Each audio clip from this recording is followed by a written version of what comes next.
Testing one, two. You got sound. Okay. All right. All right. Thank you. All right. As I said, I'm Darnita Clark Carter, president of the National Council of Negro Women, Incorporated, NCNW Philadelphia section. And we're going to begin with the rules of today for the candidates forum that we have. First, our event structure and timing is that judicial candidates forum is from 1:45 to 2:45. And we have a 2-minute opening statement per candidate. Each candidate answers 2 questions from the moderator, 2 minutes per response. A 1-minute closing. District Attorney candidates forum 2:45 to 3:45. 5-minute opening candidates per candidate. Each candidate answers 3 questions from the moderator with a 3-minute response. Audience Q&A is from 3:45 to 3:55. Written questions will be collected, and each candidate will have 1 minute to respond with a 2-minute closing statement. Closing remarks will be done by National Coalition of 100 Black Women. Candidate conduct. Candidates must remain respectful and focus on policy, qualifications, and vision. No personal attacks or interruptions of other speakers. Candidates must adhere to strict time limits. The moderator will enforce these. The moderator's role. Courtney Richardson, president of the Barristers Association of Philadelphia, will moderate. The moderator will ask structured questions and ensure a fair and balanced discussion. The moderator has discretion to redirect or cut off responses that exceed time limits or veer off topic. Audience participation. Audience members may submit written questions during the event. Questions will be reviewed and selected to ensure relevance and fairness. Disruptive behavior, including interruptions, heckling, or excessive applause, will not be tolerated.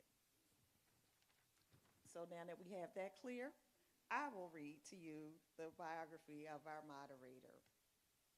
Courtney N. Richardson, Esquire, is the president of the Barristers Association of Philadelphia, the largest association of Black attorneys in the Commonwealth of Pennsylvania. The Barristers Association is currently celebrating its 75th year of service to the city of Philadelphia. Ms. Richardson serves as the executive director and chief counsel for the Pennsylvania House Appropriations Committee under the Majority Chairman, State Representative Jordan A. Harris. In her current role, Ms. Richardson manages a team of specialists who are critical players in the development of the $51.5 billion Pennsylvania state budget. She serves an active leadership role within the House of Representatives, providing her expertise and guidance during budget negotiations and developing public policy for the House Democratic Caucus. Before assuming her current role, Ms. Richardson practiced municipal and real estate law, serving municipalities in Montgomery and Delaware counties. She served as an assistant city solicitor for the city of Philadelphia in its law revenue department, focusing on the management of the city's sheriff's sale and litigating real estate assessment value appeals. She also served as counsel for the Pennsylvania Department of Revenue. Ms. Richardson served for 2 years on the Pennsylvania Intergovernmental Cooperation Authority, PICA, which assists the city of Philadelphia with fiscal planning and budgetary practices. She has also served on the Barristers Executive Board since 2021.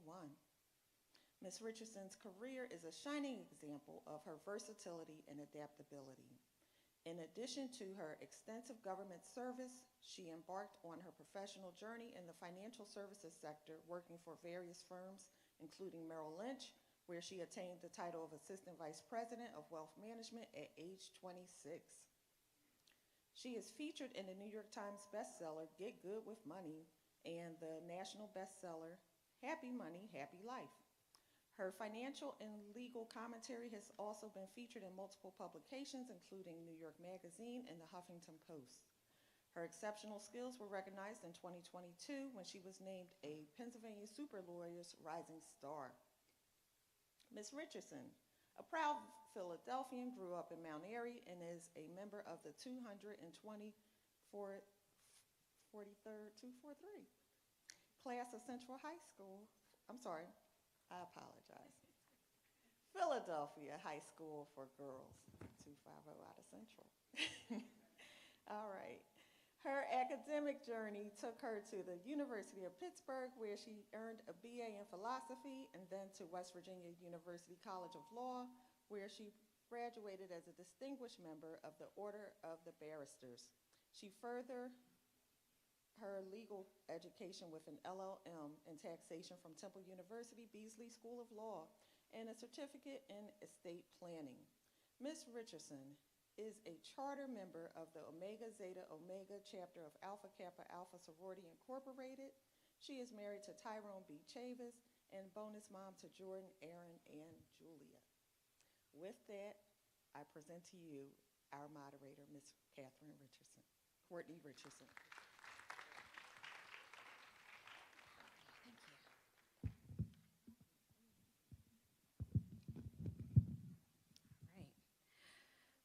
All right, good afternoon. We're just going to hop into it. The way we will start this conversation is that each candidate has a 2-minute introduction. And we will start with Mr. Stefanski.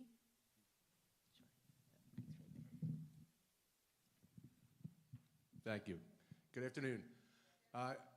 I've been a lawyer for 37 years. First 7, I was an assistant district attorney. The last 30, I've been a criminal defense attorney. The last 10 of those years, I've been primarily an attorney for labor unions. I represent the members throughout the Commonwealth of Pennsylvania who ever get in legal trouble. Since I've been mostly a criminal attorney, I'm assigned to those cases.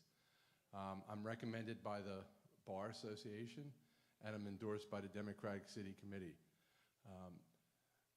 I've been a practicing attorney, as I've told you, for 37 years. I know the difference between right and wrong, good people and bad people, who needs a break and who doesn't need a break. I'm going to be honest with you. I know they're going to send me to criminal because of my experience, so that's where I emphasize all my work. Even though I've worked in every aspect of the courts, family court, juvenile, civil, I know my primary practice is criminal, and I will serve all the citizens of Philadelphia with fidelity and integrity. Thanks for having me here.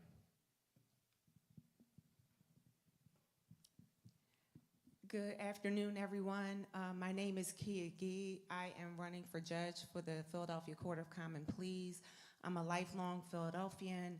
I'm a mother of 3. My oldest is 25. My youngest is 7, and I have a 9-year-old little girl in the middle. I'm a wife, sister. I am, as I said, from the northwest section of Philadelphia, and I am running to make sure that all Philadelphians have equal access to justice, no matter who they are or what their circumstances are. I started my career in public service long before I ever thought about becoming a judge or an attorney. I spent 12 years before becoming an attorney in programs like Head Start and Early Head Start, fighting for low-income children and families to make sure that they had access to high-quality education, social services, and health services. I've seen firsthand how the law, when it's applied correctly, can uplift community, and when it's misapplied, it can have a devastating impact on community. That is part of the reason why I became a lawyer. I started my career 10 years ago with the city of Philadelphia as an attorney, representing the city, serving as lead counsel in mental health commitments. I've done everything from 302s, 303s, and 304s. I have led the city in hundreds of cases in labor and employment, fighting for workers' rights from the inside out. And then for the last 4 years, I was the executive director of the city's civil rights agency, fighting against discrimination, ensuring housing equity for our seniors, our low-income folks, and our veterans, and building strong communities. I am running for the people and not for power, and I'm running to make sure that people that come in a courtroom are treated with dignity and respect.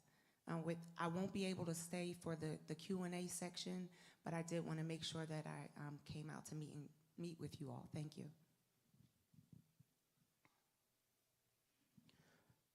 Good afternoon. My name is Leon King. I'm running for the Court of Common Pleas.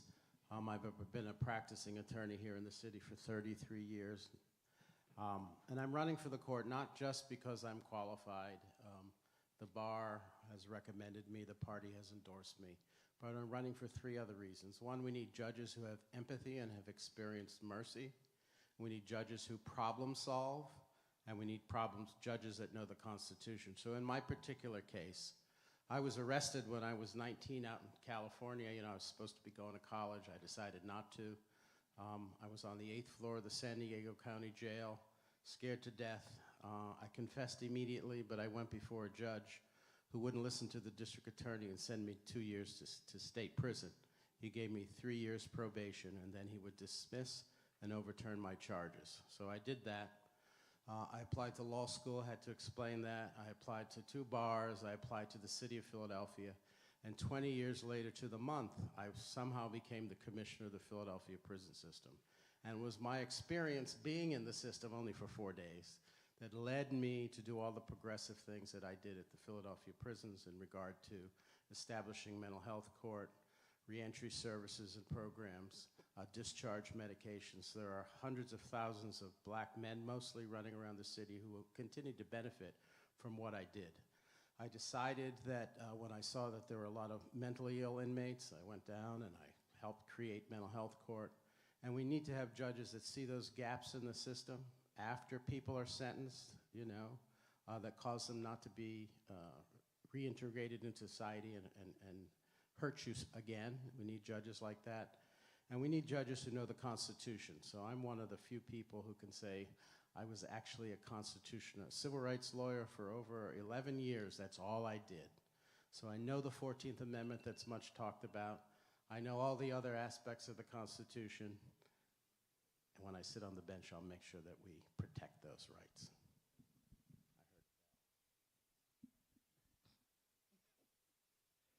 Good afternoon, and thank you so much for having me here today on Sunday. My name is Irina Ehrlich, and I'm running for Judge Court of Common Pleas. I'm recommended by the bar and endorsed by the Democratic Party. I've been practicing law for almost 25 years.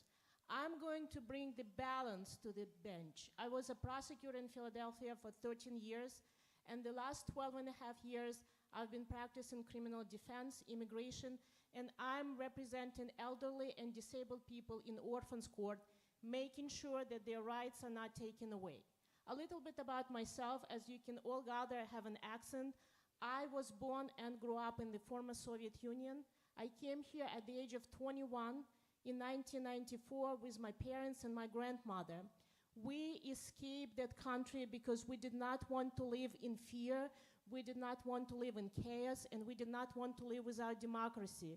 My grandfather was taken from the streets and he perished in a concentration camp in Siberia. And my grandmother had to raise my father and my uncle on her own. And what is happening now in this country is very scary to me because this is something that I try to escape. And as a judge, I can pledge to you that I will make sure that the due process rights are not violated in my courtroom. I will not allow ICE in my courtroom. As somebody who practices criminal defense and immigration, I represent a lot of clients in immigration court through the asylum hearings. And I understand how important it is to make sure that people's rights are not violated, that victims who need protection are not afraid to come to the police because they are undocumented here, and that defendants whose cases are being pending in immigration court, that they can have time to appear in front of the judge before they are snatched from the streets. I think it's very important, and I appreciate your support. Thank you.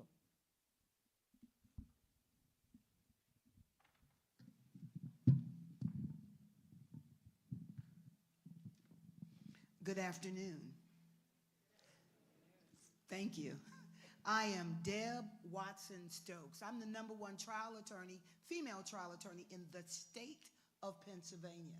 I'm #1 because I tried more homicides, 18 years of homicide in the Philadelphia DA's office, and thousands of bench trials. How I got here was when I was 5 years old, my oldest brother, who was 17, was killed with a gun in our house.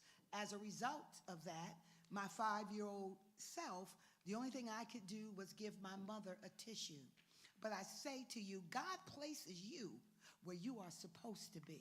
Because when I grew up, I was placed in the homicide division of the DA's office, and I was able to give more than a tissue to mothers like my own who lost sons to gun violence. Not only did I do homicides, I participated in the Juvenile Lifer program, which gave juveniles that committed crimes as children, made them returning citizens. I've also participated in exonerations. I am a mentor. I've received the Juanita Kidstow Woman of Distinction Award from the Barristers Association. I've been on the Barristers Association Advisory Board for the last 10 years. Most trial attorneys that you know that are of color, LGBTQIA+, are people that I taught and trained. I am also a mother. I have 31 years in a marriage and 3 years, 3 kids, 2 of which are assistant DAs, and 1 is my manager. I am a former school teacher, and the reason why I'm here is because I know the difference. I know the difference between someone who deserves a program, someone who deserves probation, someone who doesn't belong in the system, and someone who worked real hard to get wherever they are. Thank you. I'm going to be fair. Good afternoon, everyone. I was going to stand since I was gifted with the space, the seat with the space in it, so I can see all of you. My name is Sarah Jones. I'm running for Court of Common Pleas. I am recommended by the bar and endorsed by the Democratic Party. For the past 11 years, I've worked for Gregory J. Pagano. He practices criminal defense in the city. I've practiced criminal defense and also family law. In terms of family law, I practice custody, protection from abuse, divorce, child support, dependency cases, anything in family court, and then in criminal court, anything from misdemeanors to felony cases. I am one of the youngest up here. I think of that as an advantage, not a disadvantage. Our bench needs perspectives of younger people. Most of my clients are my peers. I understand what's going on in their lives. I've been through similar situations as them. It's a perspective that our bench needs. I also believe that we need experienced judges in family court, those that have tried family court cases, those that have that experience. Those are the types of judges we need on the bench. My clients, I represent them on all sides, husbands, wives, fathers, mothers, those that have been accused of domestic violence, and those that have been victims of domestic violence. I'm here to ask you all for your support, and I'd be happy to answer any questions today. Thank you so much.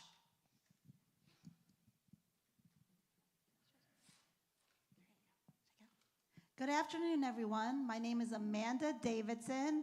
Thank you for having us in your beautiful church. I'm so happy to be here. I am running for the municipal court. That is a different court than we've heard about so far. The municipal court is the people's court. That is the court where people go.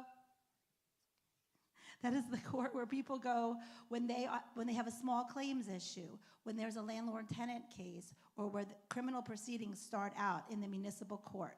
I am recommended by the Philadelphia Bar Association. I am endorsed by the Democratic Party, and I have been a lawyer for 31 years. I graduated from Temple Law School in 1994. I raised 2 beautiful daughters on my own who have grown up and have made me very, very proud. I now have the time in my life to do what I've always wanted to do, and that is to give back. I have been given so many blessings in my life, my education, my family, and I want to be able to give back to the city with all of the experience that I've had. I have done so many different types of work. I have done criminal law when I first started out. I was court appointed. I was going into the prisons when I was in my 20s. I did dependency court representing children and mothers and fathers. Then I switched over to do workers' compensation cases. I've done civil litigation, and currently I do mostly workers' compensation. But what all of that has in common is that I've always tried to represent people who couldn't speak for themselves, people that needed help, people that needed somebody who was going to go to bat for them. That's the kind of person that I have always been, and things aren't going to change when I become a judge. I know the difference between somebody who needs a break and somebody who does not follow any rules, is callous, does not care. There has to be accountability, and there has to be empathy. I have served as an attorney for so many years that I know the difference, and I will always be fair to anybody who comes in front of me. Thank you, and I ask you for your support. Good afternoon. Good afternoon. My name is Sean Page, and I'm running for judge of the municipal court. By way of brief background, I am a lifelong Philadelphia resident. I was raised in Southwest Philadelphia by a single parent who taught public school. She taught at James Alcorn at 3200 Dickinson in South Philadelphia, where I also attended. I graduated John Bartram High School prior to going to law school. And after law school, I joined the law firm of Mincy Fitzpatrick Ross, where I've practiced for a number of years. I've now ascended to the position of partner with that firm. We focus on criminal defense and civil rights work. In this Commonwealth, I have extensive experience inside the courtroom. If I know one thing, I know my way around the courtroom. I've tried everything in this Commonwealth from DUI to murder. I've tried cases in 17 of the 67 counties of this Commonwealth. I'm offering this to say that I have a plethora of experience, and it is those experiences that I will draw from when I'm on the bench. In addition, I spoke about my mother, the single parent, the school teacher who raised myself and my sister based on accountability and discipline, quite frankly. There was no free lunch in my house. Everyone was held accountable, but everyone had a voice. Those lessons that I gained, and I still carry to this day, that I've gotten from my mother, are the things that I'm going to use when I'm on the bench. Individuals are going to be accountable. I understand the difference between a bad person and a person that's having a bad day. I understand the person who needs to have that case diverted or put into a diversionary program, or those of us who have exemplified that they can't function accordingly out here in society with the rest of us, and we'll do what's appropriate and what's according. I will be compassionate, I will be empathetic, because I know growing up right at 60th and King Sessa, that person in front of me, but for the grace of God, there go I. So I thank you for your time. Good afternoon, everyone. And for the church people still left in the house, praise the Lord, everybody. My name is Attorney Tanisha Henry, and I am running for Common Pleas Court. Now, a few facts about me. West Philadelphia, born and raised. I'm from 60th Street, 60th and Cedar, 49th and Sansom, 58th and Locust, and 62nd and Media. This is my neighborhood, and I am very much interwoven in the fabric of this place. I am also a Girls High graduate. I'm also a Howard University graduate.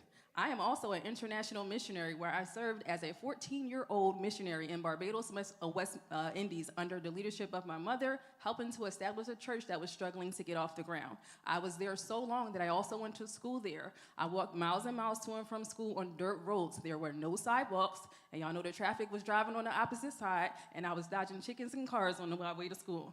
But what also happened is that I could look to my left or right and see my neighbors publicly bathing outside, because not everyone had access to running water.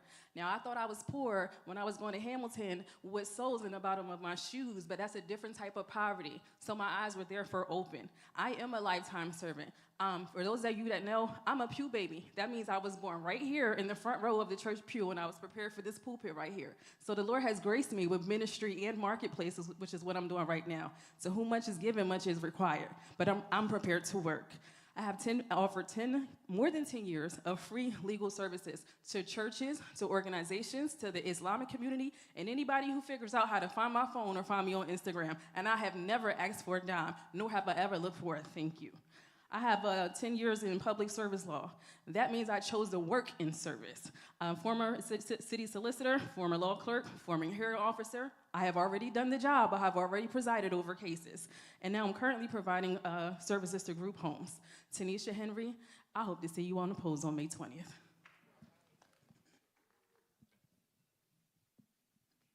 Good afternoon, everyone. So glad to be here at Mount Carmel. Dr. Moore has been a great friend to me, and our barristers president, Courtney Richardson, thank you so much for moderating. I am Cortez Patton, candidate for the Philadelphia Municipal Court. I will tell you that I've been in Philadelphia the entirety of my life, born and raised in South Philadelphia. I've committed my life to public service because the most defining moment of my life happened when I was 13 years old on the corner of my block. My oldest brother, Anthony, he was shot and killed, that kind of trauma you don't just get over. You have to find a way to create some kind of purpose for it. And so that's how I began my journey with the law. So fast forward, I go on to Judicial Law School. In my final year of Judicial Law School, I began representing single fathers in the family court system. Being raised by a single mother, I understood that any man, particularly black men in America, who wants to be involved with his children ought to have the opportunity to. So I stood up and fought for those men. I did that for a few years. And then I decided that I should probably have a bit more impact in my community because I saw things changing. So I was blessed with the opportunity to serve as chief counsel to the Honorable State Senator Anthony Williams. I do see Senator Hughes here. Good afternoon, sir. And so I have been doing great work there, workforce development, creating educational opportunities for people, working to reform our criminal justice system. I also serve on the Philadelphia Board of License and Inspection Review. Those of you who are from Mount Carmel, I encourage you to talk to Chairman Kenneth Woodson. He will tell you the kind of person I am, how I make decisions, how I process information to ensure that the process is fair. I will tell you that I've served on the Criminal Justice Advisory Committee of the Pennsylvania Commission on Crime and Delinquency, where I work with practitioners from across this Commonwealth to inform my perspective. I have the lived experience. My brothers, I'm so grateful for Sean Page here. I've trusted him to represent members of my own family. And so I understand what's going on, and we're going to be great on the court. Thank you so much. Good afternoon, ladies and gentlemen. Now, Sean to set y'all up now. Good afternoon, ladies and gentlemen. The one thing I did enjoy, my name is Kowi Abdul Rahman. And I watched people as they saw me in the basement here at Mount Carmel. I want to thank y'all for the invite. But they looked at me in my thobe. And they didn't think I would be a candidate for judge. I'm a candidate for the municipal court. Why is that important? Because if I'm allowed to sit on the bench here in the city of Philadelphia, when people walk into that courtroom, they need to see people who like them, but more importantly, understand where they come from.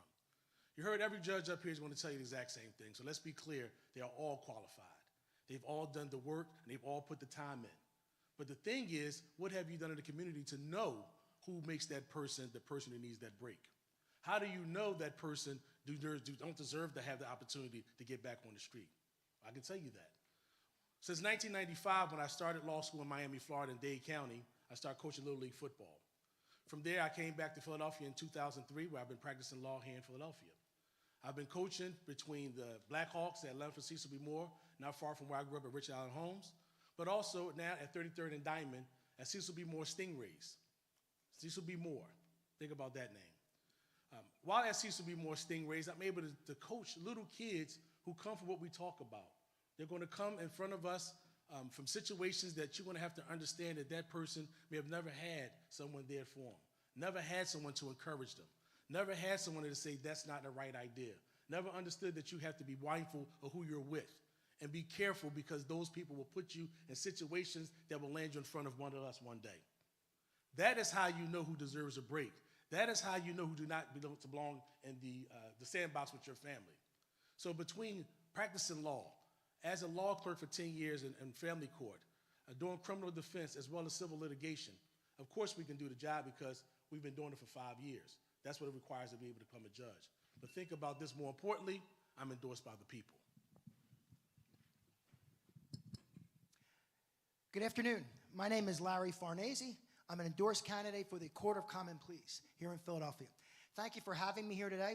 I want to talk to you about some of my background and why I'm running for judge.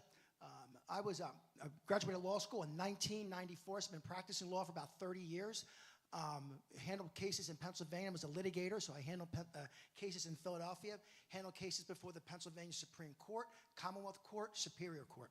After practicing for about 16 years, I then ran for and won a seat in the Pennsylvania State Senate. I represented the 1st Senatorial District in Pennsylvania for 12 years.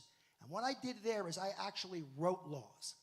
So actually, not only did I was a lawyer and understanding the law, but actually wrote laws and worked with my former colleague here, Senator Hughes and Senator Street, and we brought in some of the most strongest criminal justice reform legislation in decades, ending parole tails, making sure, ending cash bail, working to end cash bail, decriminalizing marijuana, giving people that are on life sentences after 25 years the opportunity for parole. Again, having that legislative experience. After being in the Senate for 12 years, I left and I became a teacher. So for the last 4 years, not only do I do pro bono work, but I'm also an educator. So I go out to Villanova University Law School and Temple Law School and teach young lawyers the same principles that were taught to me in 1994 at Temple Law School. Treat people with dignity, compassion, and always, always listen to them and make sure you talk straight to them. My name is Larry Farnese. I'm running for the Court of Common Pleas. I studied the law, I advocated the law, I wrote the law, and now I teach the law. I need your support, and thank you. Thank you for your service. Each and every person in this building is a servant. I'm like you. I've been a servant, and I want to continue my service. Thank you again.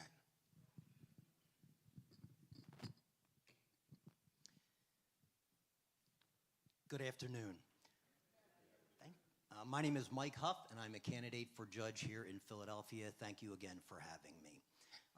I am 56 years old. I'm married. I have 3 grown children. I am a first-generation college graduate, first-generation law school graduate, and first-time candidate. I worked my way through college, law school, and had to take out student loans to pay for all of those. I am also a member of the Teamsters Local 115.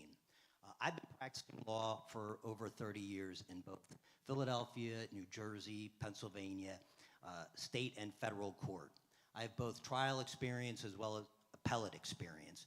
My longest trial lasted 7 months in the federal court system. I practiced both in Philadelphia Municipal Court as well as the Court of Common Pleas. I've represented close to 100 federal clients throughout my career. I also work in the appellate unit of my office.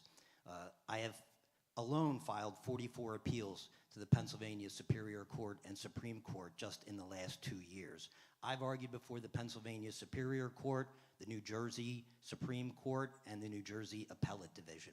I've also argued before the Third Circuit Court of Appeals about a half a dozen times. And this is really what judges do. They try cases and they write opinions, the 2 things that I've been doing over the last 30 years. So what made me want to run for judge? Basically, the pro bono work I've done in the law. I am a member of the Up Against the Law Legal Collective. I represent demonstrators and who have been arrested for peaceful nonviolent protesting. I represented the homeless encampment on the Ben Franklin Parkway. I have mentored young lawyers, and I am presently endorsed by 2 retired federal judges, the district attorney, Larry Krasner. I'm the first judicial candidate to be endorsed by him, and I'm also recommended by the bar. Thank you so much.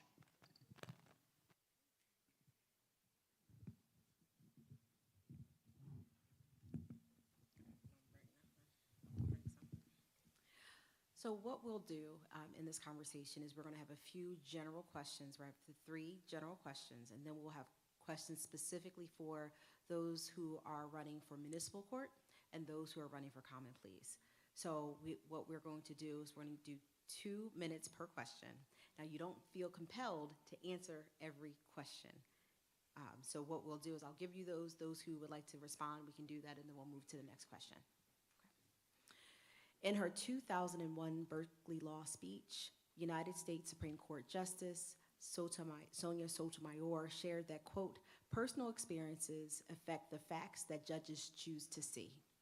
What experiences personal and legal, have best prepared you to serve on the bench, particularly in cases impacting marginalized communities, including Black women and girls?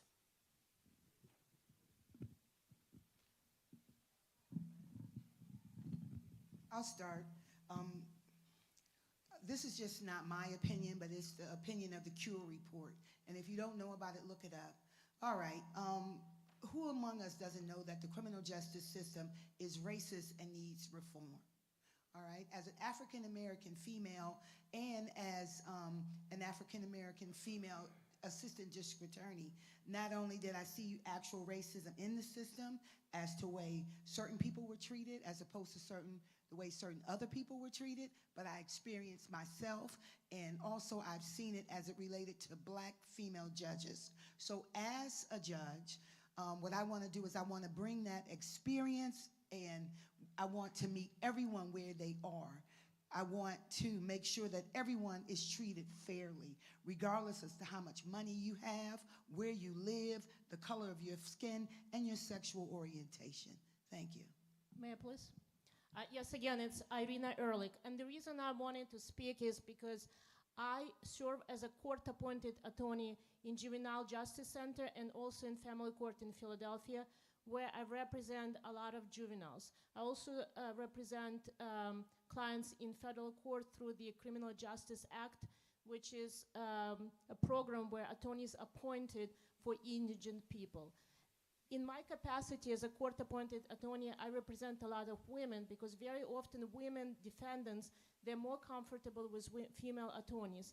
And I've seen it how difficult it is for people who grew up in poverty, who were looked over, especially in schools, promoted from one class to the other and not given services, to end up being sucked into activities that otherwise they would have not. And I think, first of all, it helped me to understand and be humble in those situations, understand the hardships of people, but also helped me to try to help them to navigate the system and their families, especially in the juvenile cases where sometimes my clients, when they come and talk to me, I'm the first person who is not judgmental and who is the one who can help them. And I think it's very important when you have empathy, when you have heart. I'm a mother myself. I have 3 children. My oldest is 21 and my twins are 17. And I think with every year as we mature, we change and we learn more about ourselves and the world. And I think I will bring that to the bench as well. Thank you. Thank you, Mr. Stefanski, and then Ms. Henry.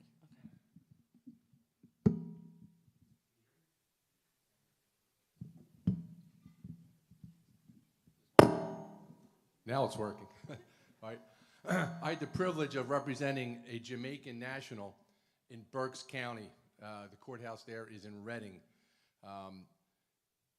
I don't know if a lot of people in here have traveled throughout the Commonwealth, but the further you get from Philadelphia, especially if you're a person of color, the more discriminated you are against.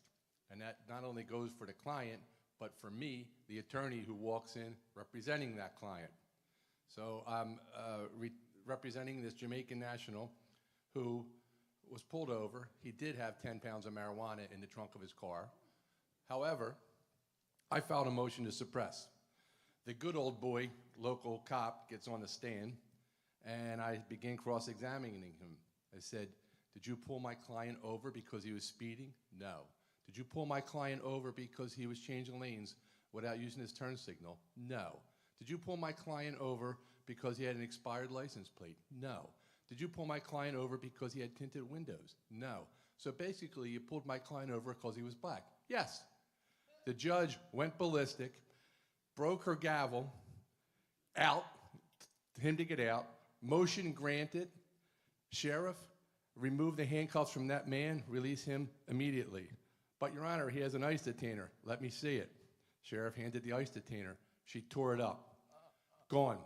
That's what I want to do on the bench. I was doing it for my clients, and there's no ICE in my courtroom, and there's no DWB. Thank you. Ms. Henry, and then Ms. Jones, and then we'll move to the next question. Thank you. It's been a while since I heard the question, but what I think was the question was what experiences you have had, personal and legal, that will affect your perspective on the bench. In terms of my personal experiences, the circumstances in which I were born were criminal in and of itself. Me and my mother grew up together. I am no stranger to domestic violence in the home. I'm no stranger to being displaced as a child and as an adult. I'm no stranger to child loss or having a rough marriage and ending up with a divorce. As y'all know, I live here in West Philly, and even in the neighborhood I live in now, I have been targeted for armed robbery, home invasions, and gun violence. I'm no stranger to, even as an attorney in the city, having to get my food at food banks because I live in what's called a food desert. So those are my personal experiences, but I've also had some legal experiences too that kind of alter my perspective. Although I'm a Pew baby, I don't do everything right, and I have had the shame of a criminal background. I have been discriminated in law school at times where even the professors and people did not want to pay attention. But when I graduated, a year later, my law school made national news for the bias and racism against minority people. And so that I felt vindicated because no one was listening when I tried to tell my story. Even as an attorney, going before different courtrooms and different arenas, I've had belittlement from a judge or judges being partial to perhaps the males over the females or them not letting you tell your part of the story. I've seen people in high places abuse their power. And everything that I've mentioned is why my campaign slogan is someone for everyone. I have to be the change that I want to see. I cannot go out and be the hurt people. I have to do the right thing. I have to turn that thing around. It is my goal to re-inspire faith in the judicial process and the justice system by being exactly what people weren't to me, someone for everyone. I represented a young woman a couple of months ago. She was originally from Africa, and it was in a custody battle with her ex. He was also from Africa, and she called me up one day to talk about hair. Now me, I get my hair done about twice a year, but for her, she told me that another woman had done her daughter's hair, and that she was extremely upset about the fact that another woman had done her daughter's hair. The more closely I listened to her, I understood the importance of culturally how important it was that she was the one that does her daughter's hair and that no other woman should be responsible for doing her daughter's hair. And I point that out because in my culture, hair isn't something that is very important to me. But as a judge in family court, we need to understand what is important to each and every culture. In my opinion, I told her that hair was actually a custody issue, and it should be put into a custody order as to who would do the child's hair and who would not be permitted to do the child's hair. So my point in telling this story is that as a judge, I want to know what is important in each and every person's culture and background that comes into my courtroom and make sure that's addressed. Thank you. So we're going to move on to the next question. Mr. King, I'm going to give you the right of first refusal on this question. Okay. Black women and girls have been disproportionately impacted by the burdens of mass incarceration. The direct impact can be observed in 2022, where the nationwide imprisonment rate for Black women was at 1.6 times the rate of imprisonment for white women. Black women and girls have been indirectly impacted by taking on the responsibilities once held by their incarcerated family members. What specific steps will you take to ensure sentencing practices are fair, equitable, and do not perpetuate systemic racial disparities? Thank you for the question. I would say that when you're looking at all these sorts of problems with disparities and how you sentence people, you have to have an understanding of what the problem is. So in my role as Commissioner of Prisons for this city, I actually had to look at these problems, address these problems, understand these problems, come up with programs like Messages to Moms so that mothers could read stories to their kids when they're locked up, make sure that we had prenatal care for inmates, et cetera, et cetera, et cetera. So I have all these things in my head. I know the problems, I know the issues, I know how you solve those issues. I know that you have to, for example, take into account when you're sentencing, what are you going to do with this mother, assuming you send her to prison, what's going to happen with her kids? What's going to happen with the custody of the kids? How is she going to communicate with those things? So I have all of that in my head, and I know that I have to take those things into consideration, because we have to ensure that not only if you're deserving to be punished, that when you get out, you have the supports that you need, especially if you're a woman and you're not separated from your family, separated from your children, and that you can be successful. And that may require you to be a little more involved after sentencing to make sure people are successful. Thank you. Mr. Page? Thank you. I think we all can agree that systemically black and brown people have been disproportionately affected by mass incarceration, in part because also systemically the judicial process and the sentencing process in particular has not been fair, has not been equitable. It has been far more harsh for people that look like some of us than for people who don't look like some of us. And as the potential judges of the future that sit on this bench, you know, I pray that we all sort of check our implicit biases, if our implicit bias, if that in fact does exist, and sort of eradicate any racial or gender bias that we may have when we're presiding over a particular matter that affects women and men of color. Thank you. Okay. Ms. Davison?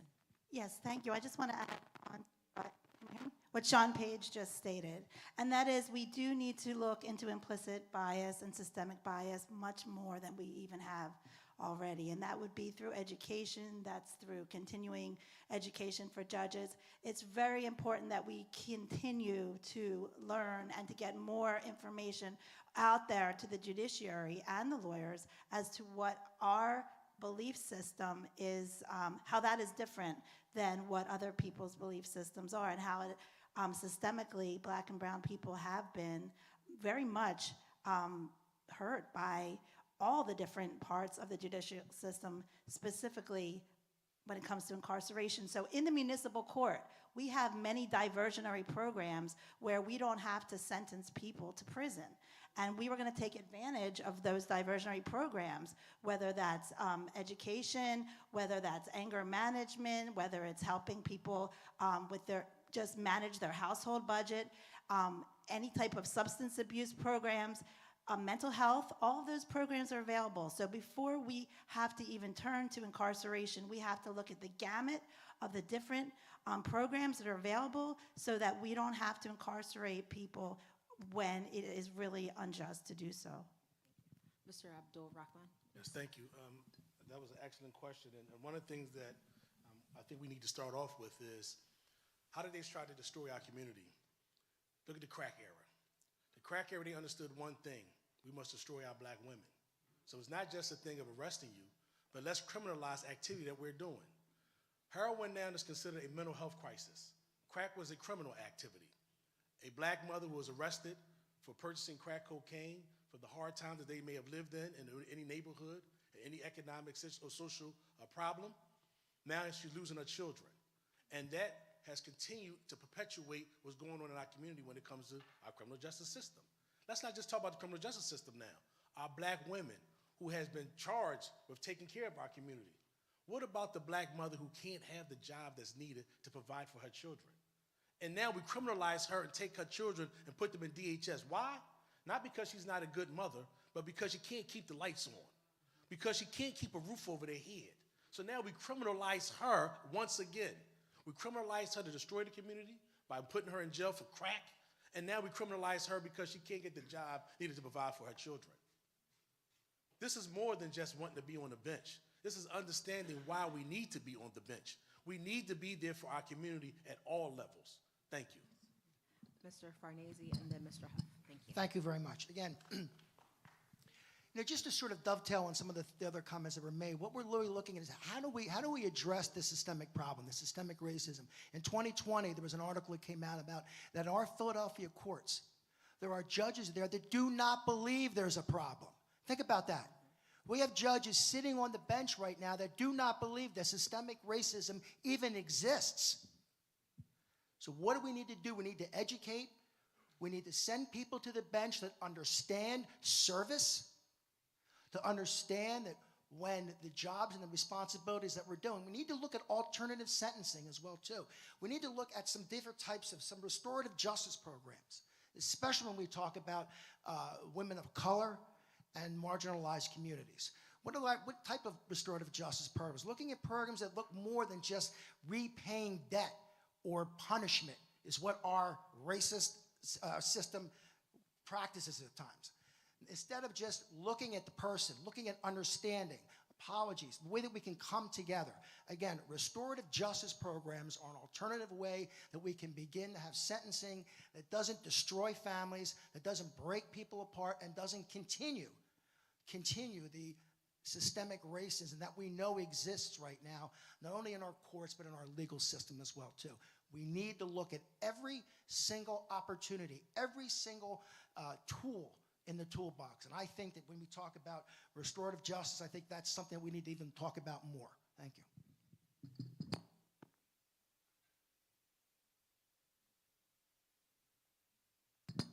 Sorry about that.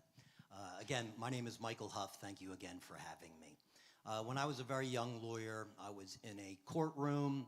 I'll stand up so I can see everybody. I was in a courtroom, and it was called the call of the trial list.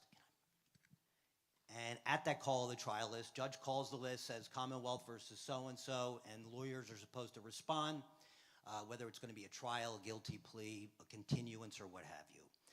Well, while the judge was calling out the list, there was about 50 people in the courtroom at the time, family members, relative, court staff, lawyers, so on and so forth. And judge called the person's name, that person stood up. The judge said to that person who was unrepresented, did not have a lawyer with them, "Sir, is this going to be a trial or is this going to be a plea of guilt?" That person, obviously, English was not their first language, and they replied to the judge, "I don't understand English."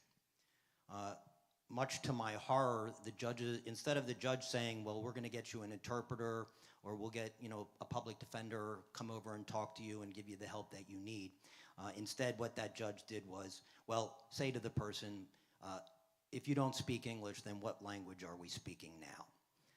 This was the judge's attempt at humor, and as I watched lawyers and staff and other people begin laughing at this individual, like I said, was in horror and shock, having seen this and see other attorneys joining in the laughter. So I witnessed at a very young age as an attorney a judge being openly racist to a person in their courtroom. And I would not have even held it against that person if that person, and if the person didn't even understand what they were saying, they could see everyone around them laughing at them. There's no way that person thought that they were going to get justice in front of that judge in that courtroom. And again, I would not have held it against them if they simply got out and walked out of that courtroom and went home. They probably weren't able to, though, because they knew that a warrant would be issued for their arrest. Racism is real. We need to be cognizant of it, and we need to put an end to it. Thank you. We've had Mr. Braverman join us. If you would like to provide your opening statement for 2 minutes, please. Thank you. I apologize that I wasn't. Mr. Braverman, we're going to get you a mic real quick. Thank you. First, let me apologize that I had to leave the room. There was a ward meeting that was scheduled who was also interviewing me in my car on Zoom, so I apologize to my colleagues, to the moderator, and to all of you. I was here earlier this morning and heard the pastor's words and very favorably impressed by them. It was just what I needed to hear today. My name is Will Braverman. I'm running for the Court of Common Pleas. Like your moderator, like a few of our panel members, I started out my career in the city solicitor's office, in the Health and Human Services unit, in the Labor and Employment unit, and for the last 16 years, I've had the honor and pleasure of being a union-designated attorney for 1,200 municipal employees fighting for their rights. 4 days a month, I also serve as an attorney in mental health court. I represent patients. I get them the treatment that they need. As an attorney of 12 years in the solicitor's office, when I left, I lost 120 sick days, not paid out, lost them, because I never took a single sick day.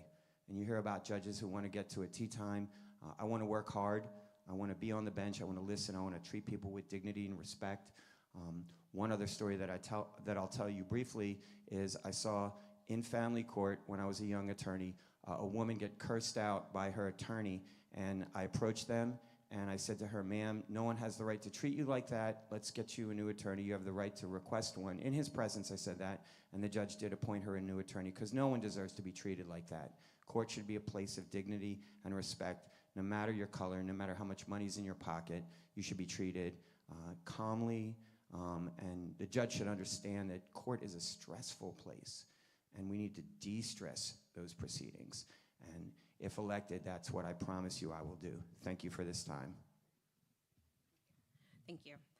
So I shared that we were initially going to do 3 intro questions, and then we were going to move on to municipal court and common pleas, but we're going to move directly into municipal court in the interest of time.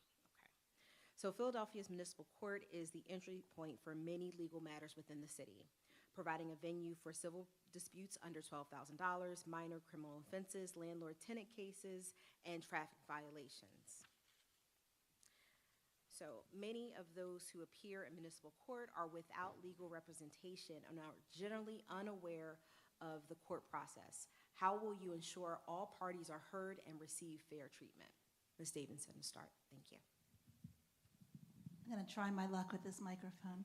So this is a wonderful question, and this really leads to why I want to work in the municipal court. After 31 years of practicing law, I thought to myself, where do I want to be, and what can I do best with the skills that I have? And what are the skills that I have are that I am very good at listening to people. I've been doing it for a very long time, and I am what they call an active listener. I am listening to what people are saying. I'm not thinking about where I'm going later. I'm paying attention to the moment. That is what is needed in municipal court. You have people coming to court. It might be the first time they've ever been there before. Like Will Braveman said, court can be very scary, and I'm very sensitive to that when someone comes in front of a courtroom, that they might be terrified. They might not speak the language. They might need an interpreter. They might need to have somebody with them so that they can feel that they can speak their case. People wait for many, many months to get in front of a judge for small claims court and for landlord-tenant. That moment that they have in front of a judge is very important to them. I am aware and I'm very respectful of people's time. I am a good listener, and I am patient. I am a problem solver, and I think outside of the box. Just because we've never done it a certain way before doesn't mean we can't try something new. The way that things are now, it's not good enough. We have to make it better. If I am fortunate enough to be put on the municipal court, it is my goal to leave behind the court better than when I found it. I am the kind of person that wants to make improvements. Things as they are now are not good enough. We need judges who want to put in the effort and do the hard work to improve the system. Thank you. Mr. Patton, please. Thank you. There we go. Some of you might have heard earlier that I mentioned that in my day work, I serve as chief counsel to State Senator Anthony Williams. And I mentioned this again in response to this question because I think it's important that people understand the value of constituent services. Every day someone walks into my office and they begin explaining to me a legal issue that is going on. They are not able to afford representation, or they would not be in my office. And I sit and I talk with them and help them to understand the system itself, but also what opportunities that they have for representation through legal aid networks. And so I've been doing that work for a decade now. And I mentioned also that I serve, I used to serve on that board. I had to resign to run for office, the Philadelphia Board of License and Inspection Review, where most of our appellants are not represented by counsel. They come, and our chairman is actually a member of Mount Carmel. You all know him, Kenneth Woodson. But they come, they're trying to argue against one of the city solicitors from Philadelphia, and they're doing the very best that they can. And very often, our board has to go into executive session, and we have to have a conversation about how we can help this person. Clearly, this person does not understand what's going on, does not have the capacity to argue the case sufficiently. And so we come up with what we can, depending on the circumstances, to provide support. And so this all starts by holding yourself to account as the judge. You set the standard for folks being heard. We talk about due process, but if you're not giving folks the opportunity to truly be heard, you're in violation as well. And so that's just where we are, and that's why we need better and new judges. Thank you. I've, over the last decade and a half, probably have been involved in over 1,000 matters in the municipal court. I've probably been in front of every municipal court judge that we have on the bench. And one thing that I think is most important about that position is we need judges that not only sentence, but judges that serve. Judges that serve the community and the constituents that come before them. Colloquially, you're just the umpire at that point calling balls and strikes. But it's very important that you make sure each side, in spite of race, in spite of finance, in spite of education, but each side has a day in court, each side gets a fair shake, and as the judge, you make the right call. Again, in spite of all of those things. Thank you. Yes, typically dealing strictly with landlord-tenant as well as small claims court, because if you're on the municipal side and you're on the criminal, you will have either a public defender, a court appointer, or then you can have someone appointed for you. So dealing strictly on the civil side of this, what we have to understand is when a person comes before you, like Mr. Page was just talking about, you're not just there to say, well, you're right, wrong, or indifferent, but you're able to make some decisions from the bench that you can read between the lines to aid a person. Again, you're in the landlord-tenant situation, a person comes before you, the landlord is obviously trying to run over them, they've increased it because you have the lease, so you're able to read the lease, you understand it's a contract. You understand if a person is trying to do something to that person, again, because of economic inability to either pay the rent, now be able to get an attorney to protect them from being put out on the street, them, probably their children. That's when you can step in and understand that it's not about big business. We're not here to make sure just the wealthy continue to become wealthy. Or there are also have landlord-tenant where there are regular people who do it. But you understand that, again, you have to understand who are before you and what needs to be done to make sure that person is judged fairly. Thank you. So to continue on the conversation about evictions and landlord-tenant, in 2003, the Center for American Progress issued a report entitled, quote, "The Disproportionate Burden of Eviction on Black Women." The report shared, among other concerns, that Black women experience one of the most severe wage gaps in the United States and are more vulnerable to eviction and housing insecurity than they were prior to the pandemic. In fact, before, during, and after the pandemic, studies have shown that Black women are disproportionately affected by eviction. What steps will you ensure that those facing housing insecurity through evictions are treated fairly? One of the things that we have to look at is, look at how many houses now and duplexes are owned by major corporations. How the corporations come in, they use this algorithm. When I went away to college, an apartment, a one-bedroom apartment you can get for $300 or $400. $300 or $400. Imagine today that apartment may cost you $1,100 or $1,200. That one-bedroom apartment. God forbid you have children. Again, we're going back to, we're going to demonize the person who can't get the money to provide for their family. Somewhere along the line, we have to put a stop on all of this stuff. And the only way we can do it is by putting people on the bench who can say, major corporation, you're not going to gouge this community as you gouge many other communities. Major corporation, you're not going to put people out on the street because you have the ability to do these things. We have to stand up and say, that's not going to work. You want to know why people don't go against Trump? Because they're afraid of maybe losing their job. This is a job, and we're here for the people. So that means me doing the right thing. I can't do it but one time, so be it. Ms. Davison, please.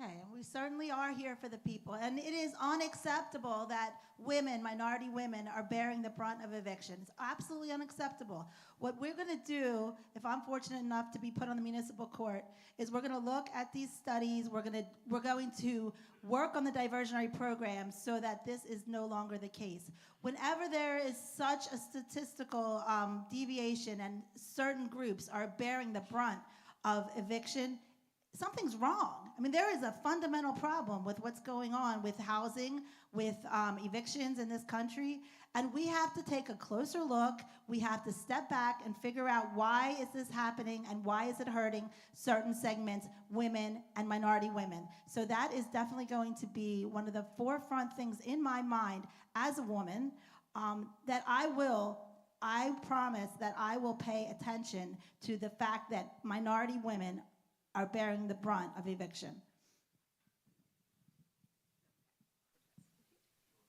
Mr. Patton, please. Is it on? It's on. It's on. All right. It's me. I'm the problem. Thank you for the question.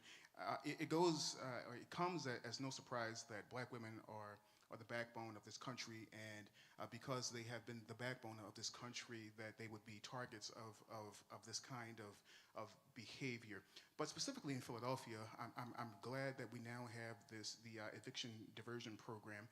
This is one of the things that I consulted on in my role as chief counsel in the Senate. It's important that judges continue to interact with policymakers, with lawmakers. Senator Farnese and I have had the privilege of writing laws, but we also held many hearings in Harrisburg, and what we saw from sitting judges is that they don't really understand the issues.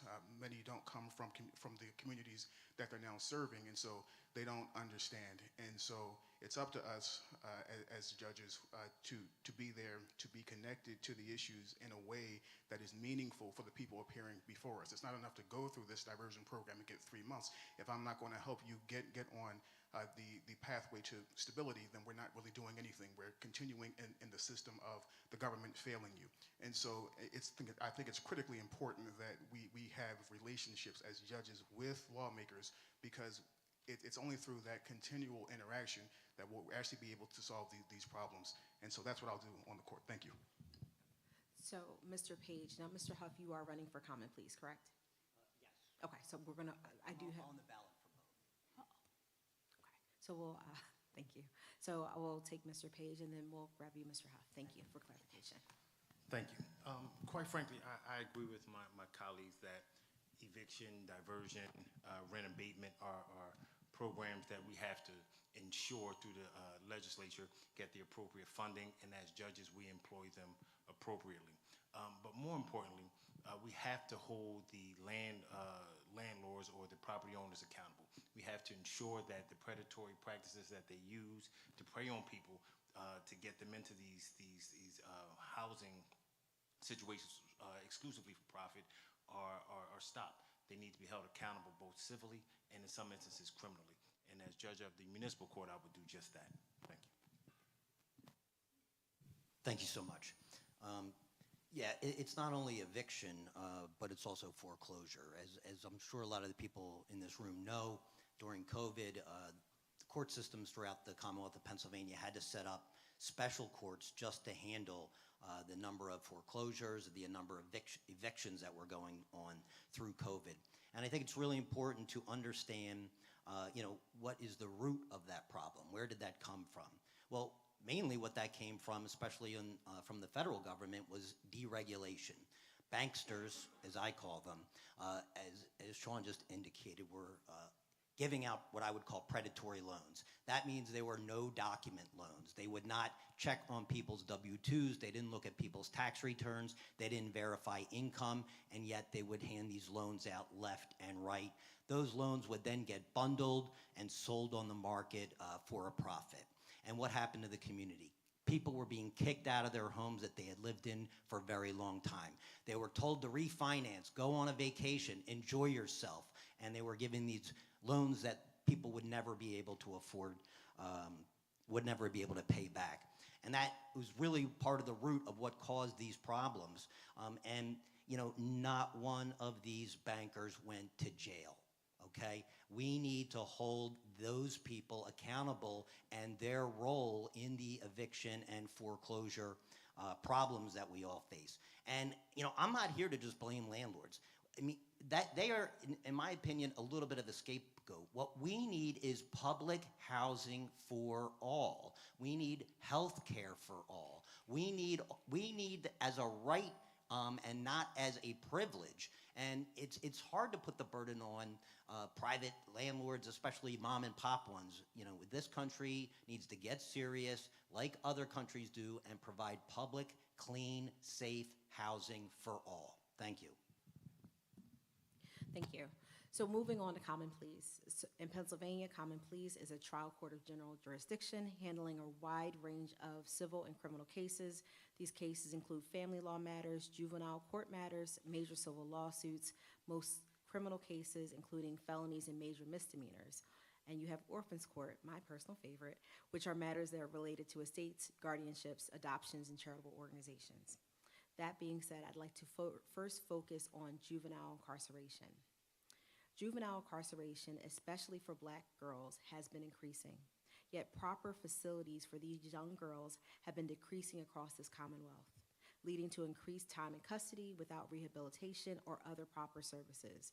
What alternatives to detention do you support for young offenders, particularly those who are impacted by trauma and poverty?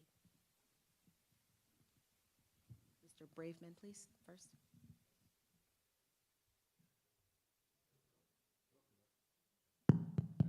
Okay, there we go. So, short story, I support them being moved out of the delinquency and into the dependency stream. When I was a solicitor, I went to a courtroom that Judge Dumas presided over called crossover court. And in crossover court, you have a child abuse, child neglect petition and a delinquency petition, both of which are filed. And the district attorney and the city solicitor can huddle up and decide which path is this case going to go. As a solicitor, whenever I went into that courtroom, I always tried to pull that case into the dependency side and discharge the juvenile delinquent side, with the understanding that if a crime is serious enough, then maybe it does need to proceed in the delinquency side. But at every possible path, we should divert these cases to the dependency side.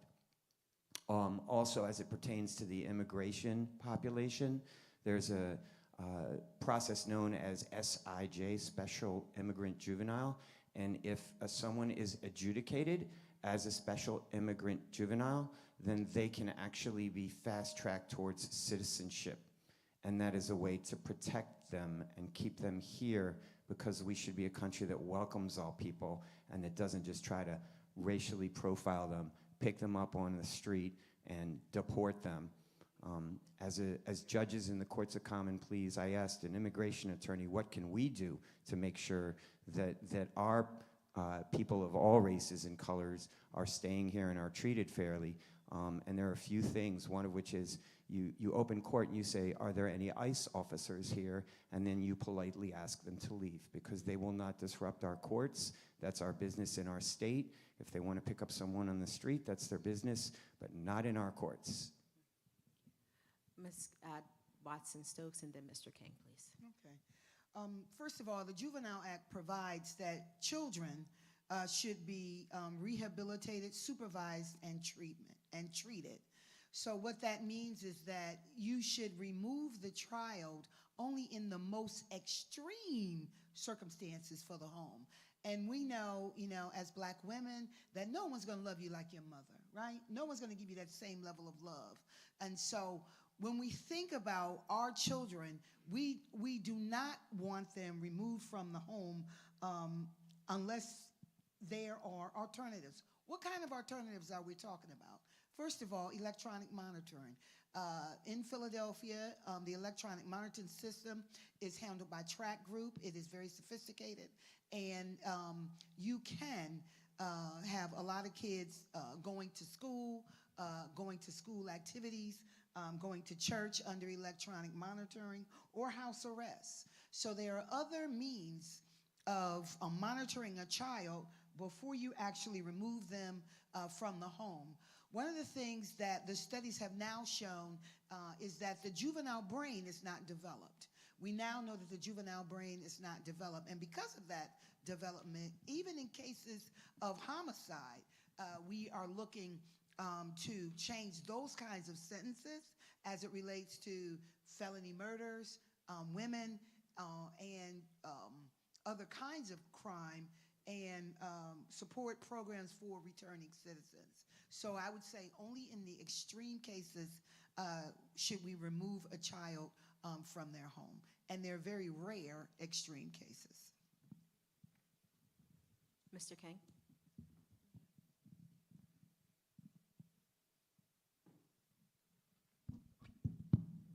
Okay, I want to say 4 things. One, I used to be counsel to the Department of Human Services, and we always had issues with the Youth Study Center and judges treating it like a home and not a detention center. You're supposed to be temporarily there and you're moved to a program. I got that in my head. That's not going to happen under me. Second of all, there are all sorts of diversion programs, you know, that we have that judges don't want to use. But one thing I think we should keep in mind, whatever the diversionary program is, there should be some training for the parents, because we often think, right, that mom is perfect or dad is perfect, etc., and they may have all sorts of issues coping with, dealing with a child who's been in trouble, etc. So I think that's important. And then the final thing is, in all these programs, I think we as a community need to step up. I was down in Baltimore, I had a child, I've run 2 juvenile schools. He got straight A's after coming in off the street. He got a scholarship to a community college, a 4-year college. He was begging us to help him, to help him, to help him. He had no money to apply for the schools he had a scholarship for. He had no place to stay because his mother was a heroin addict. He had no money to buy books. He didn't have anything, and we couldn't provide it for him. So what happened to him? He was taking care of his little brother. He carjacked somebody else. He got locked up again. His brother got locked up because they were, you know, raised in that sort of environment. So part of it is there should be a group of us, maybe like this church, right? You adopt one kid up at the Philadelphia prisons who gets straight A's in the school, and you volunteer, won't cost much.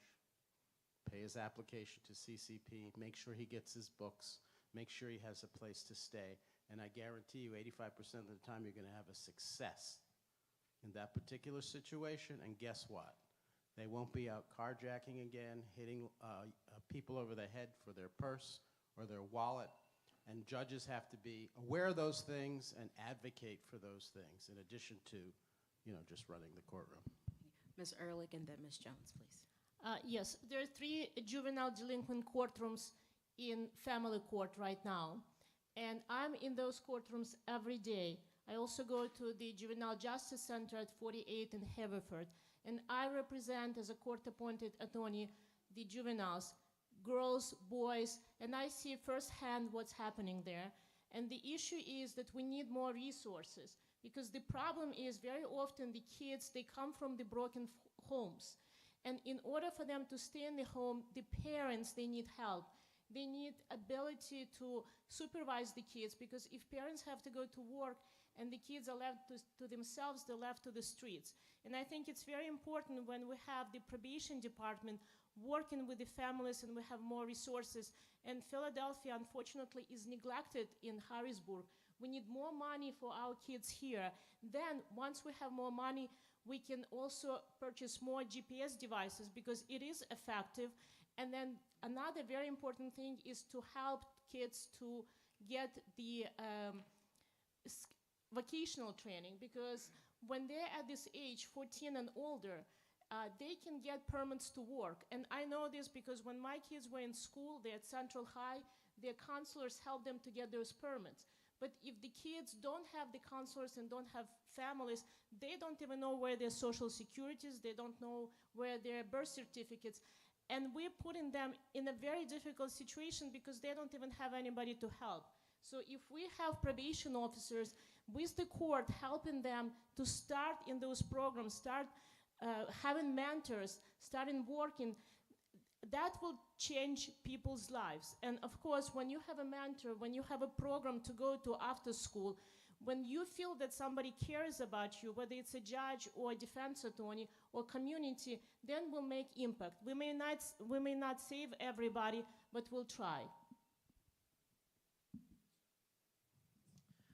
Ms. Jones and then Mr. Farnese, and then Ms. Henry. I want to clarify that this is the last question in the interest of time. So we will give everyone a 1-minute closing. So just for overview. So if you do have something to say on this point, I would like you to give that opportunity. So Ms. Jones, Mr. Farnese, and then Ms. Henry.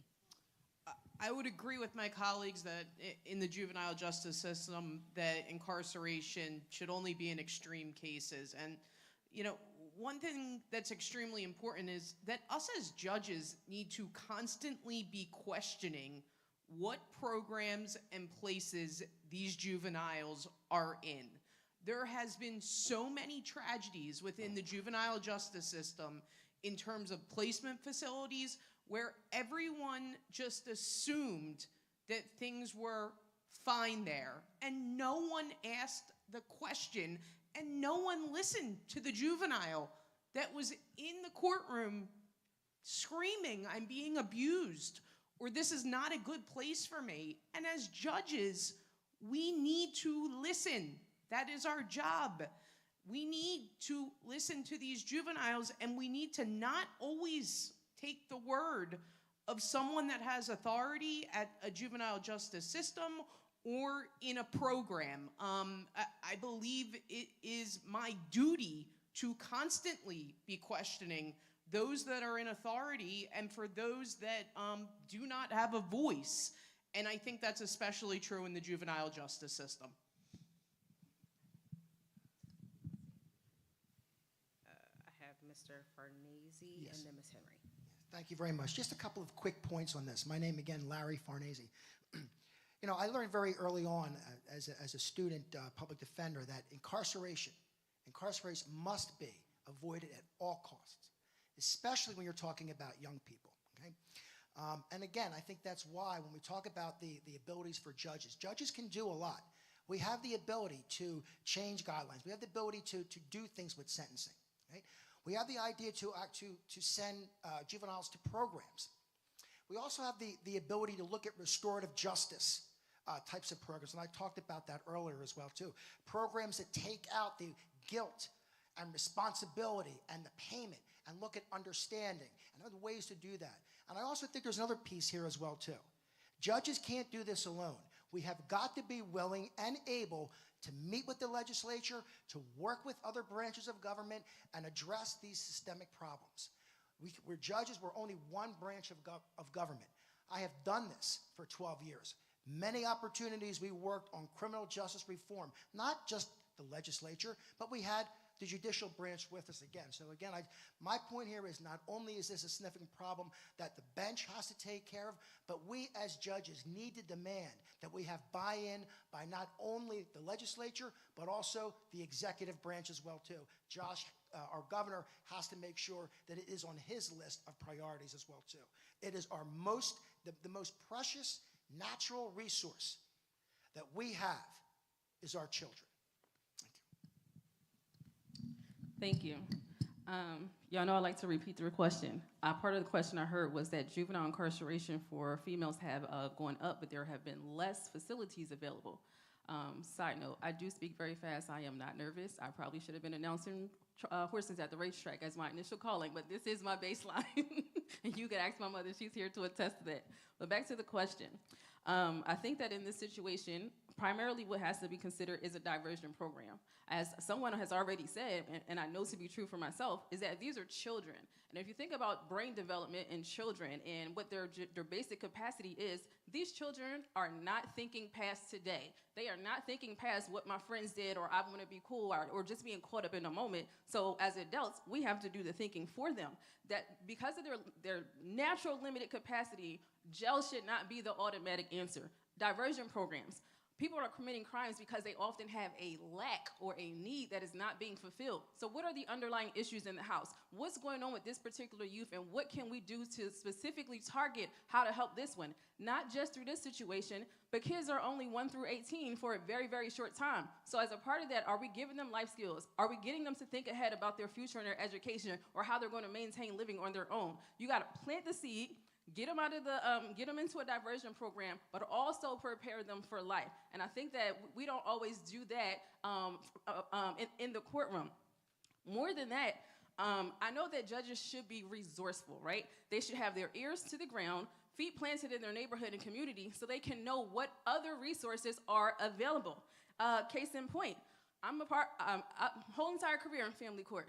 The judge I used to work for, Judge Deborah Canty, we would call in resources from the bench. If she wasn't making the calls, I was making the calls. If she wasn't sending the emails, I was sending the emails, and we were setting the stuff up right there in the courtroom. That's the type of person that I have been trained to be, and that's who I will continue to be.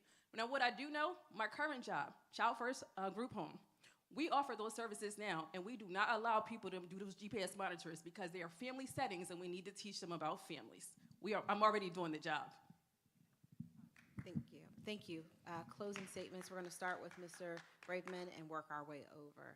Thank you.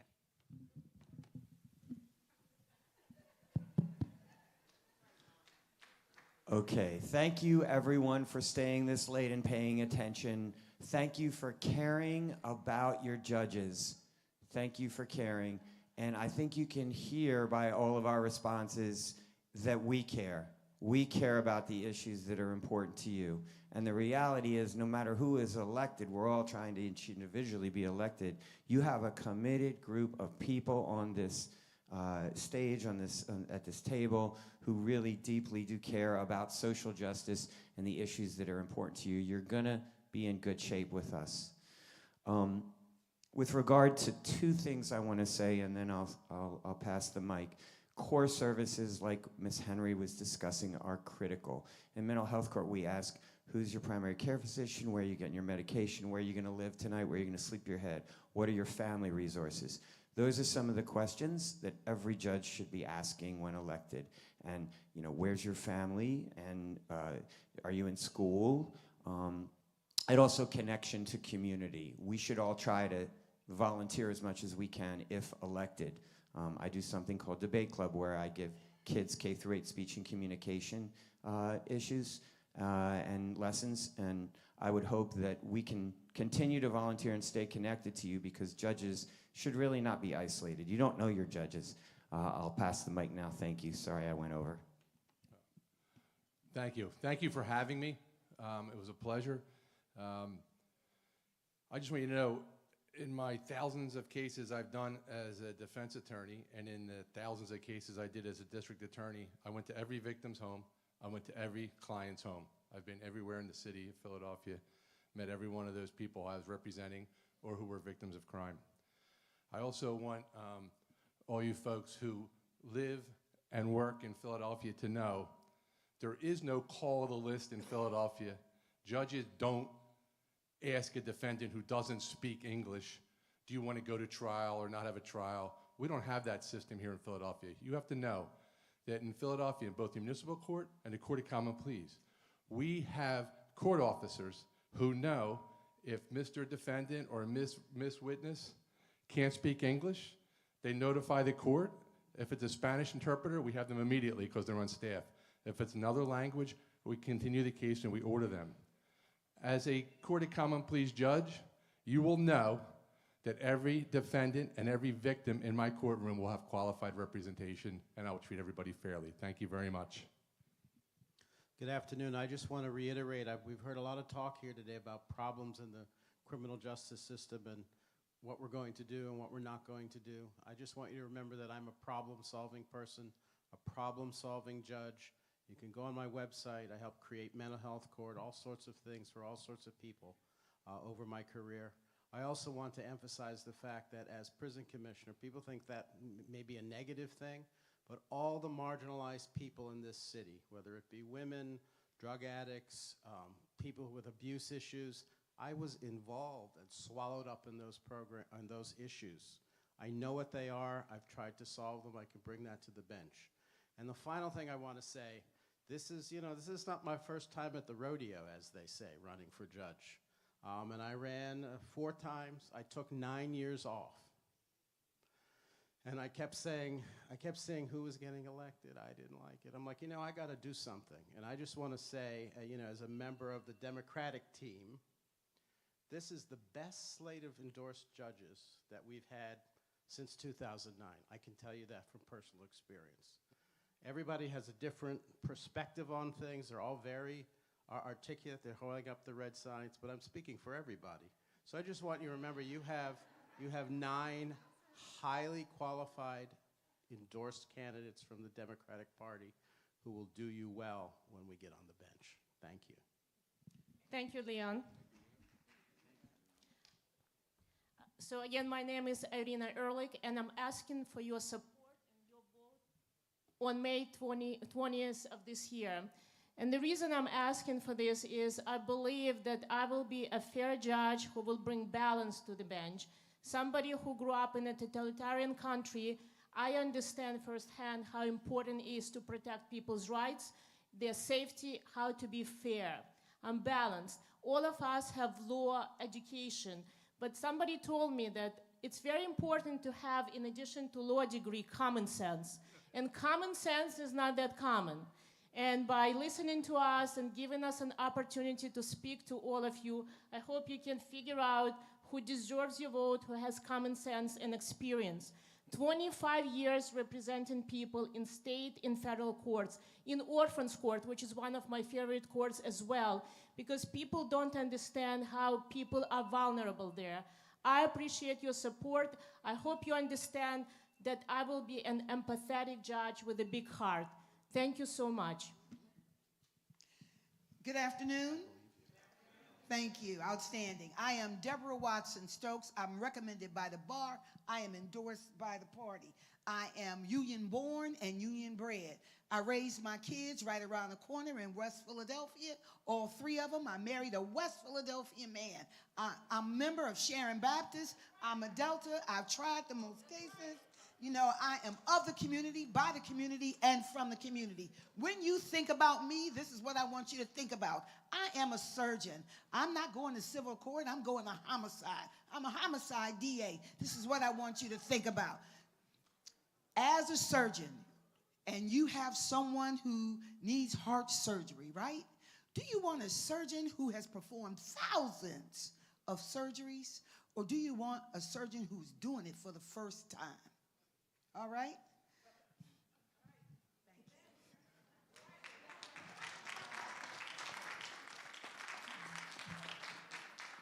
Deb is always a hard act to follow, but I'm gonna give it my best shot. My name is Sarah Jones. I'm running for Court of Common Pleas. I am endorsed by the Democratic Party. I'm also recommended by the bar. You'd also likely run into my husband, who's on the campaign trail with me. He's a union electrician and served in the Marines in 2011 in Afghanistan and also Haiti. It's a pleasure to be here today. If you want to know more about me, I encourage you to look me up online. I have over 70 AVO 5-star reviews from my clients. These are people that I've dealt with in court, people that know me, people that have seen me do work. I think it's the best judgment of me, and I encourage you to do that. I'm a people person. I'm easy to talk to. I expect to be the same on the bench. This campaign trail has been a gift, getting to know all of you and getting to know all of our endorsed candidates. I echo what Leon King said. This is a great slate of people, and I'm proud to stand by them every day. Thank you. Hi, everyone. Amanda Davidson for the Municipal Court, the People's Court. Thank you for having us. I am endorsed by the Democratic Party, recommended by the Bar Association, 31 years practicing law, and also a mother, raised 2 daughters on my own. I'm here for the people. I want to listen to people. I'm going to concentrate on diversionary programs in the Municipal Court. I'm going to make sure that people that are in different groups that are marginalized will be respected in my courtroom. Everybody deserves decency and fairness, and that's what I'm going to do. I'm asking for your support, and I hope that you will vote for me on May 20th. Amanda Davidson, like Harley Davidson. Thank you. My name is Sean Page. I'm running for judge of the Municipal Court. I, too, am endorsed by the Democratic Party. I am endorsed by Labor's District Council, which encompasses Local 413, Local 57, and Local 332, as well as AFSCME, as well as the Carpenters Union. I am endorsed by Senator Sharif Street, and probably most importantly, he stood up, State Representative Almond Brown. Why are those endorsements important?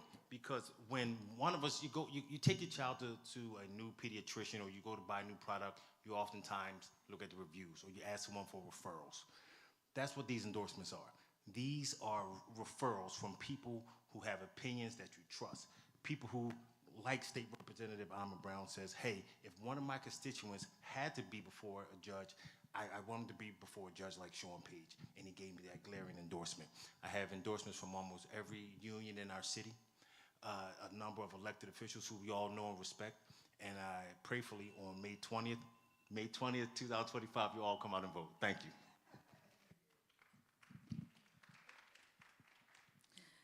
Thank you again, everybody. I do not take the moment lightly to be able to come before the community just to introduce myself and to have conversations about what the future holds. So I thank you for your time and your attention today. Again, my name is Tanisha Henry, and I am running for a Common Pleas Court judge. I'm just going to give you a few fun facts. I know I gave y'all some in the beginning, but here are these. I litigated hundreds of bench trials in my time, and my track record with the judges has been impeccable. And what I can tell you is, or ask you a question, is it harder to convince a judge who knows all aspects of the law, or is it harder to convince a jury? It's much harder to convince a judge. And again, I just told you my track record with the judges is impeccable. In the 5.5 years that I worked as a law clerk to Her Honor Judge Deborah Canty, I personally authored every single one of her opinions, and none of them have been overturned. More than that, I've even been quoted by the Superior Court. And my values, I showed you my values today, which are honesty, integrity, transparency, and empathy. I think you've seen every one of those today. Tanisha Henry, Common Pleas Court, 520.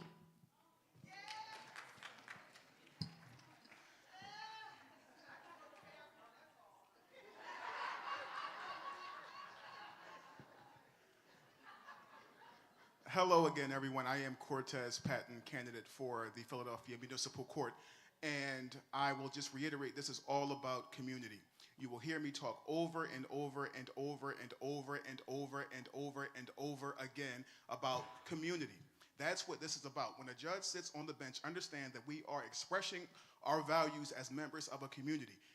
We believe in holding people accountable for what they've done, but we understand that we have to be compassionate. This is supposed to be Philadelphia, the city of brotherly love and sisterly affection, where we take care of each other. And so our values ought to be expressed there on the bench every day. We want to be among our folks in the community so that we understand what needs are, how we can address them. No one comes to a judge and questions them about the law. They question these judges about fairness. And so that's what this is. That's what I stand for. It's what I have been doing for the past decade. It's what I will continue to do on the bench. So on May 20th, remember my name, Cortez Patton, Municipal Court. This is the bad part coming down here at the end. I don't know how we're supposed to follow all these people that's doing these great works. One of the great things that I've done here in the city of Philadelphia is called Political Award. I was the Pro Bono Award winner. That's an award for giving free legal advice, but there's an award that is voted on by the judges of the city of Philadelphia. So the judges saw fit for me to obtain this award. And while I was getting the award and had the reception, my mom was next to me, and the judge came up and said, he doesn't understand how important this award is. And I sure didn't. Because when you look at these major firms, they have a pro bono award, a pro bono section. So they may have 5 or 6 lawyers that deal with just pro bono. Well, guess what? I did it by myself. And why I do it by myself? Because growing up in Richard Allen Homes, there's not a lot of people that's going to be there for you, but the people where you come from. So where I come from, we fought for each other, and we'll continue to fight for you. Thank you. Good afternoon. Thank you again. My name is Larry Farnese. I'm running for Court of Common Pleas. I'm an endorsed candidate by the by the Philadelphia Democratic Party and recommended by the bar. I wrote down a word today on my piece of paper. It says service. Thank you for your service, because that's what today is really all about. The service that each and every one of you does, the service that comes out of this building and into the community. And that's what we're trying to do. We're trying to continue our service that we have started.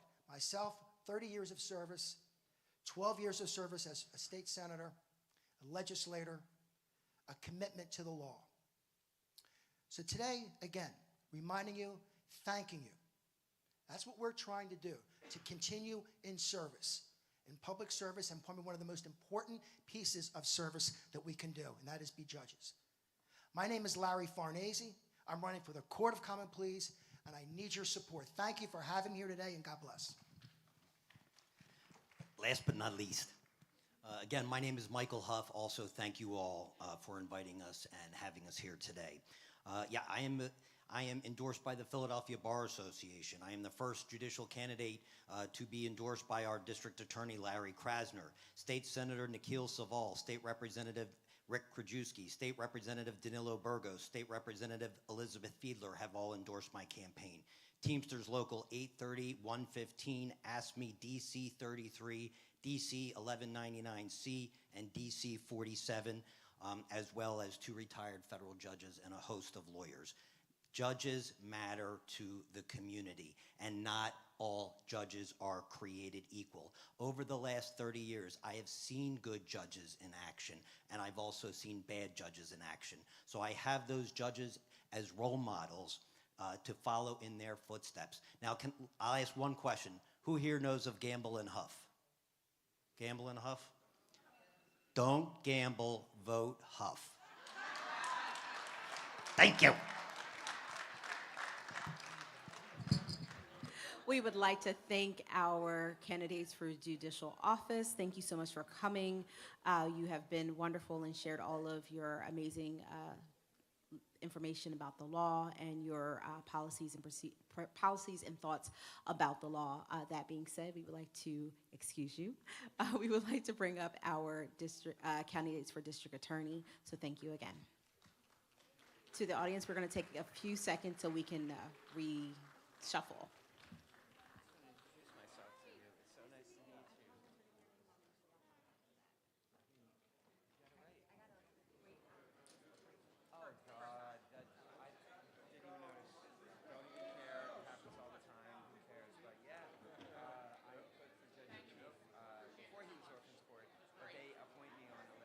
Thank you for hosting us. Judge? Have fun. How are you? You're the best moderator we've ever had. You were a great moderator.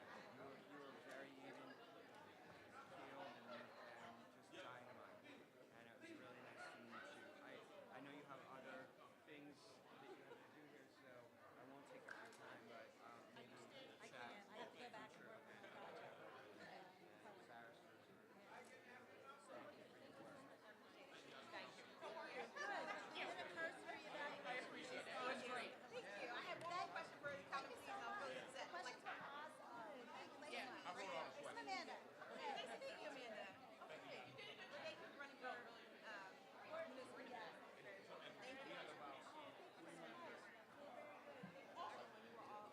you. That's amazing. Thank you.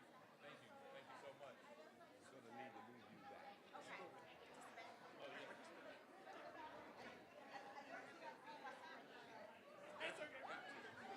Thank you. And I saw Wayne.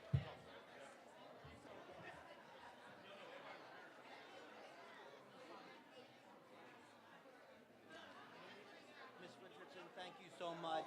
Really appreciate that. Nice reading your book. Just announcing the DA forum will begin in about the next 3 to 5 minutes. So please don't leave. Stay around for the DA forum. Thank you.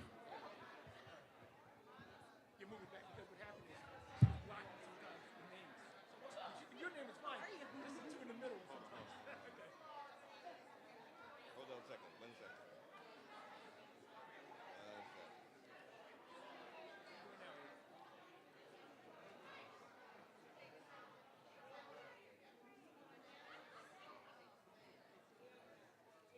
You on the mic. I don't know. We have a bottleneck here, so we're trying to get through too. I'll see him next. Always pleasure. Good seeing you. Congratulations. You guys are wonderful. We don't know yet. How about a little Gotta wait. picture?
Okay, testing, testing. Good afternoon. Nope. Nope. There I am. Hello.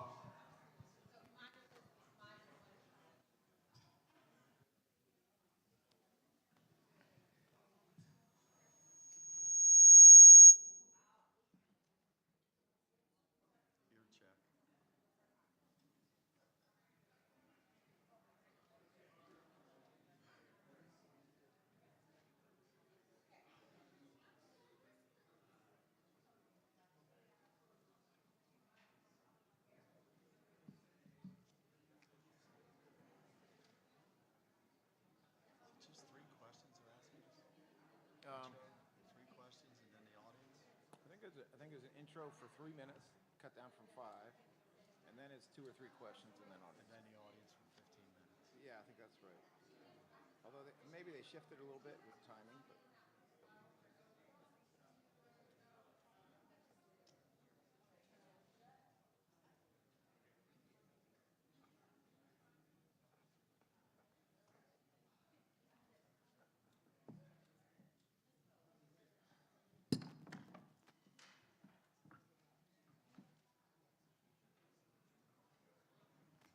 There goes that Action News video.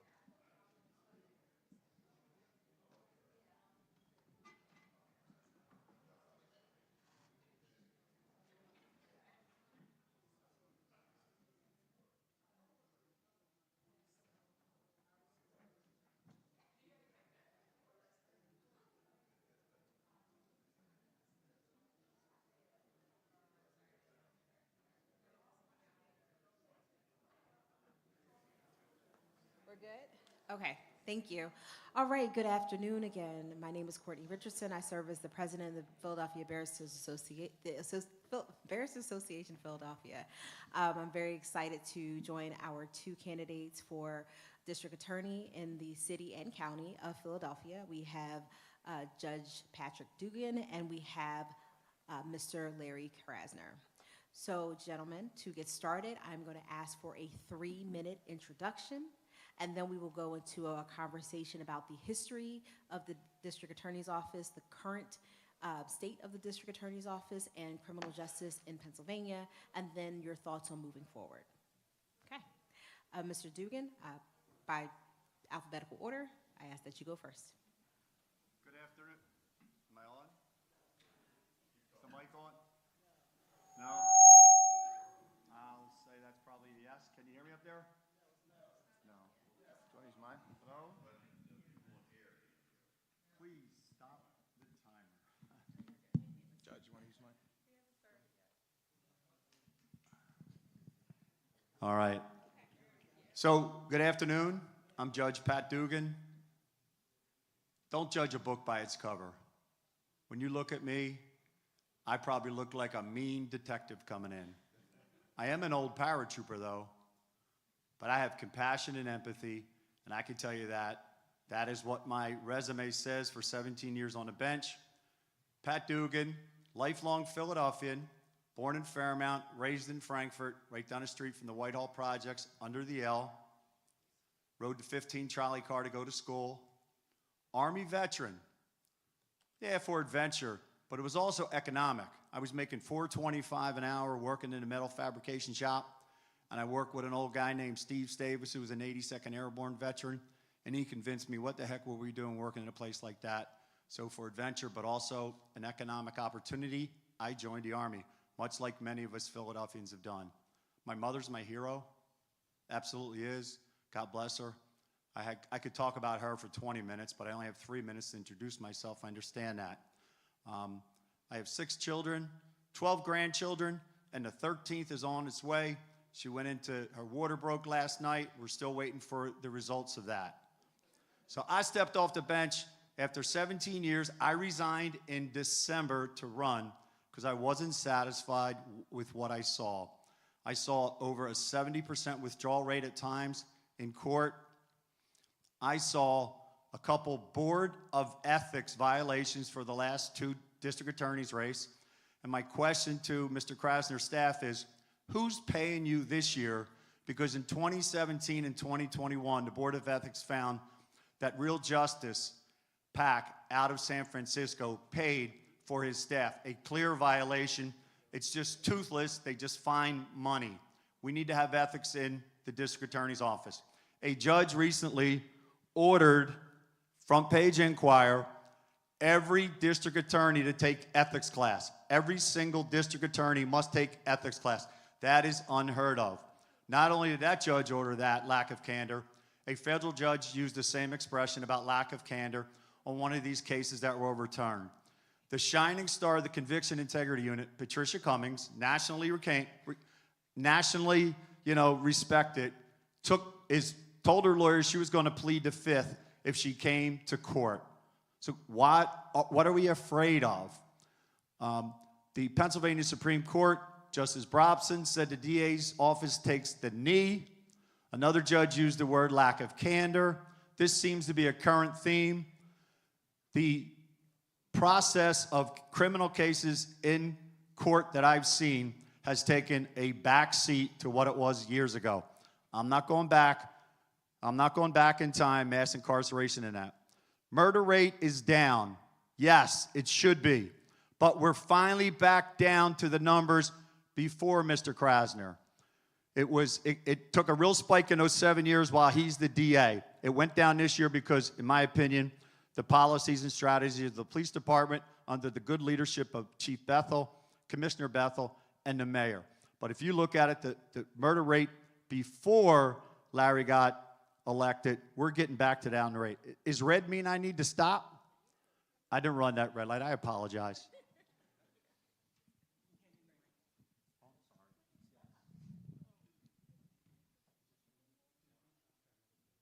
All right.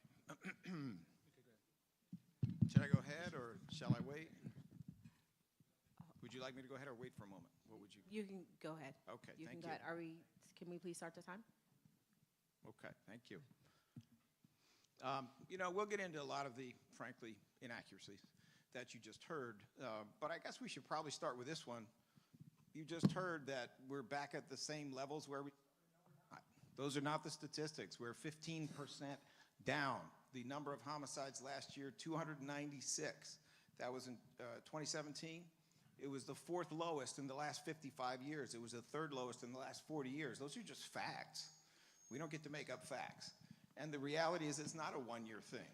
We have not only been down for 4 consecutive years, but we have been down more quickly and more severely, and down is good when you're talking about homicide numbers, every year than the national average of big cities. This is the poorest of the 10 largest cities, and yet we are the locomotive on the train of improving public safety. We are way safer than we were, and yet we also had a pandemic, kind of didn't get mentioned, but we also had a pandemic during that 5-year period. We had the biggest national increase and the biggest national decrease in violent crime and gun violence during that period. So we'll get into some of those inaccuracies, but I want to talk to you about something else, because I think it's a special time, and I know who the sponsors are of this important event. Who do we hire? Well, here are the facts. Diversity in the office has increased in every single category, every one, over a period of 7 years. Let me give you one example.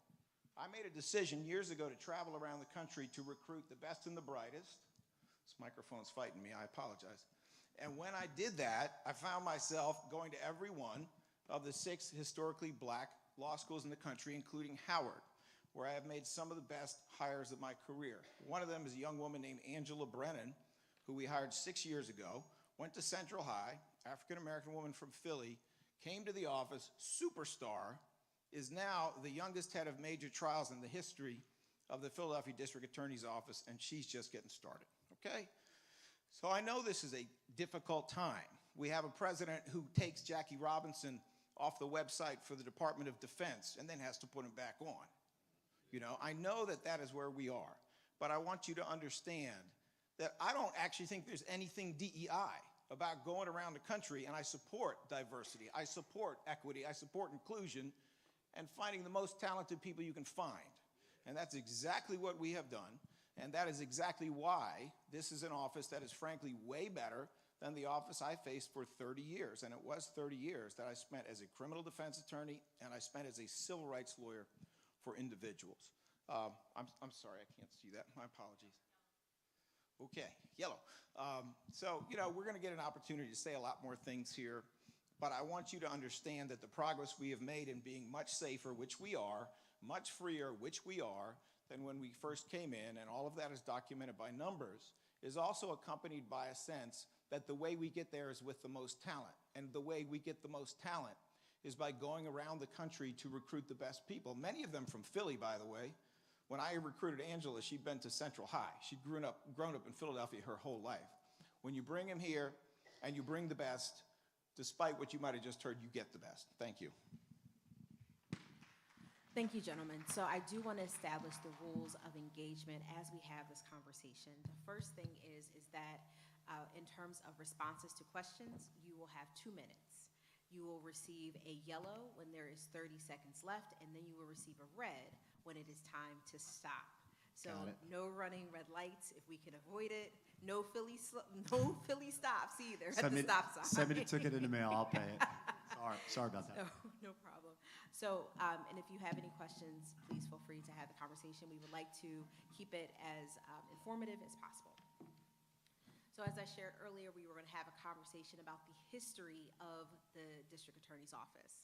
So to start, Philadelphia has a history, by its own admission, of, quote, problematic past convictions for credible claims of actual innocence, wrongful convictions, and sentencing inequities. The biggest group negatively affected by these practices were Black men. Can you explain your position on the prevention and what will happen if it is discovered under your leadership? What will be your policy on reviewing and overturning these convictions in real time? I will start with Mr. Krasner, and then we'll go to Judge Dugan. All right, thank you for the question. At this point, 7 years into our administration, Philadelphia is considered a national leader, if not the national leader in conviction integrity. We have overturned 45 convictions. Nearly every single one of those people was completely innocent of the charges, did decades in jail for things they never did, and they were nearly all Black. That's the fact. Nearly all of them were Black. Right off the top of my head, I can think of 2 who were not out of 45. It is sad, it is tragic, but the good news is there's about 45 people who never would have been out but for what we did. We studied how that happened, and the primary message was this. Police, sadly, hid stuff. Prosecutors, sadly, hid stuff, including prosecutors I fired. And I fired them coming in before I even had been in those files because I knew how they did things. There was a win-at-all-cost culture in the district attorney's office when I was up against them for 30 consecutive years in court 4 to 5 days a week, doing felony cases, homicide cases, death penalty cases, and underage drinking cases. There was a win-at-all-cost culture. They thought it was a sport. They didn't think it was about justice. They didn't think it was about truth. They didn't think it was about fact. Just to give you one example, one of the homicide cases we overturned, there were about 18, it was at least 15 witness statements. Prosecutor turned over 3. They were the 3 that helped him. Some of the other ones were, that defendant didn't do it. In fact, I'll tell you who did. That is the kind of stuff that was done routinely under that administration. So I'm extremely proud of the fact that last year we had 15 exonerations. It was 10% of all the exonerations in the United States coming out of one county in 1 year.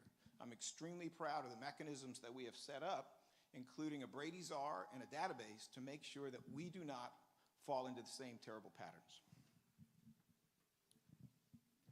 Judge Dugan?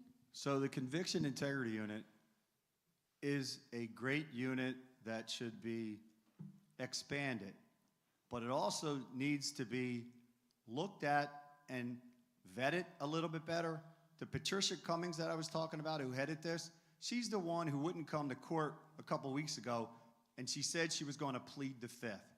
We have to make sure that these cases are vetted properly. Those judges that I was talking about, Judge Goldberg, Justice Bronson, Justice Doherty, Coyle, these judges are using the phrases lack of integrity. A judge recently said that Larry Krasner's office did the same thing he's accusing past DAs of, withholding evidence. not calling the victims up. There was one family, he was a minister and his wife, they were killed in cold blood. The infant daughter was left to die. They stole the crib, by the way. So fast forward years later, we're trying to get it overturned. Larry Krasner's in federal court, and that judge found that his office lacked integrity. You know why? One of the things they put in their motion that they had contacted this witness. Now she's a woman. Now she's grown up, but witnesses have a right to go to these hearings and say, "Judge, I agree. I disagree." They didn't even let this young lady know that. That's not fair. So I want to do conviction integrity. I don't want an innocent man or woman in jail. I want people who are put in jail with corruption. We need to figure out a way to get them out. But we need to make sure that now, as we're looking at them, we're doing it properly as well, with ethics. And I'd like the numbers of hires in the DAs released, how many stayed, how many left, because in 2019, 78 of these new DAs, God bless them, some of them are fantastic young people, 68 of them have left. Thank you. Moving on to a lesser-known topic, the asset civil forfeiture. From 2002 to 2014, the City of Philadelphia's District Attorney's Office was partially funded by taking assets of the community as part of the civil forfeiture program. This program, over this time period of 2002 to 2014, garnered $72 million, much of the loss, which actually caused a large wealth gap in the Black community based on this particular program. Can you share your thoughts about how was this an appropriate practice to fund the office, and is this practice still used, and what your opinion is on the practice overall?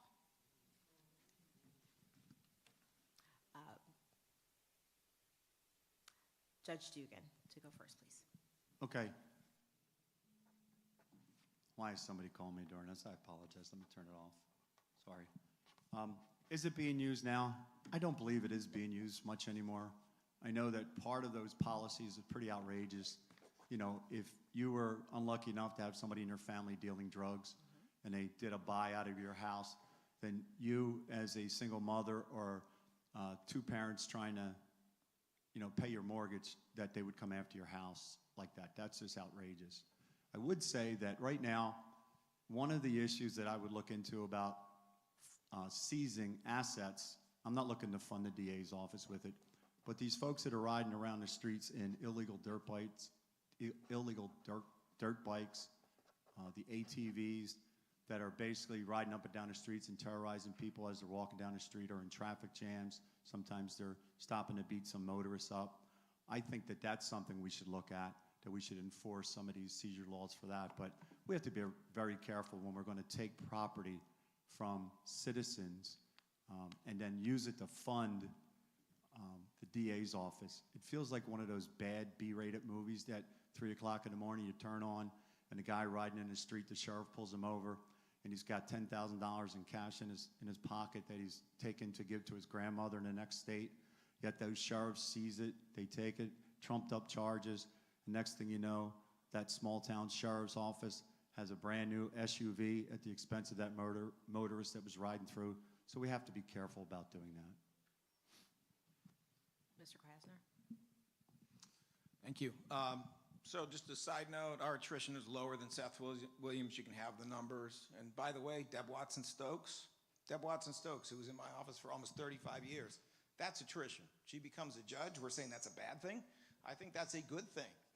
I hope that Angela Brennan goes on to be a city council person. You can call that attrition. I call that victory for people who are talented and should be advancing in good ways, but I'll be happy to release the numbers.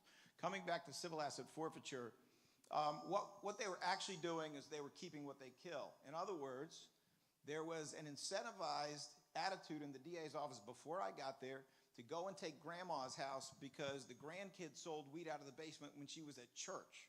Because the more we get, the more we can spend. That ended with me. We settled a lawsuit against the DA's office that started before I got there. We do not fund anybody's salary. off of civil asset forfeiture money. What we do with that money is micro grants.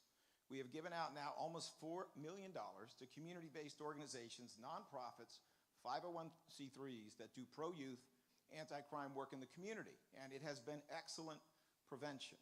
Mighty Writers is a group that works with kids after school to help them write anything they want, movie script, essay, rap lyric, book, whatever it is. They help them do it. They've been around forever. Well, they could use that money. So we've been giving out between $5,000 and $50,000 to these groups for years. You see what's happening with the crime numbers. This is part of it. When you fund prevention, when you give young people things that make them feel like they have a future, that excite them, that allow them to be mentored, then you don't have the crime in the first place. So I'm actually very proud of what we've been able to do with civil asset forfeiture. It does go on, but it does not go on to fund salaries in the DA's office. It goes on to return money to the communities it came out of, where criminal activity damaged them, to rebuild them. Moving on to the current state of the district attorney's office, can we talk about prosecutorial discretion? Prosecutors have a great deal of discretion in deciding whether to bring charges and what charges to bring. How will you ensure that Black and brown defendants are not disproportionately charged with harsher crimes? Mr. Krasner. You know, we try to work with the limited amount of information that is immediately available when someone is arrested. There's been a real emphasis in this city on coming with charges or rejecting charges quickly, within 12 hours or so, within 18 hours or so. And we make real efforts to be very careful about that. There are certain things we're just not going to charge anymore. We are not going to ordinarily charge someone with possession, just possession, of marijuana for every reason you know. There used to be thousands of people, and no, they weren't getting locked up in white neighborhoods. That's the reality. They had plenty of weed in white neighborhoods, but they weren't getting locked up because those neighborhoods were not policed. You know, there are a lot of other offenses that used to be charged all the time. Free speech activity that was nonviolent and didn't damage property used to get charged all the time. I'm not bringing that stuff. If Dr. King would do it, I ain't charging it. That's just how that goes. So we've placed a real emphasis on only bringing the charges that should be brought, the ones that have to do with crimes that actually affect people in bad ways, and we are seeing improvements. We've also come with sentencing policies that have reduced some of the racial disparities. But let's make no mistake, the criminal justice system has a lot of players. We're not perfect. It remains a racist system, and this is why my office has studied the racial disparate outcomes that occur in the system, identified where they are, and released a public report. And we're going to go back and do it again. I'll tell you one improvement we've seen because I think it is pertinent.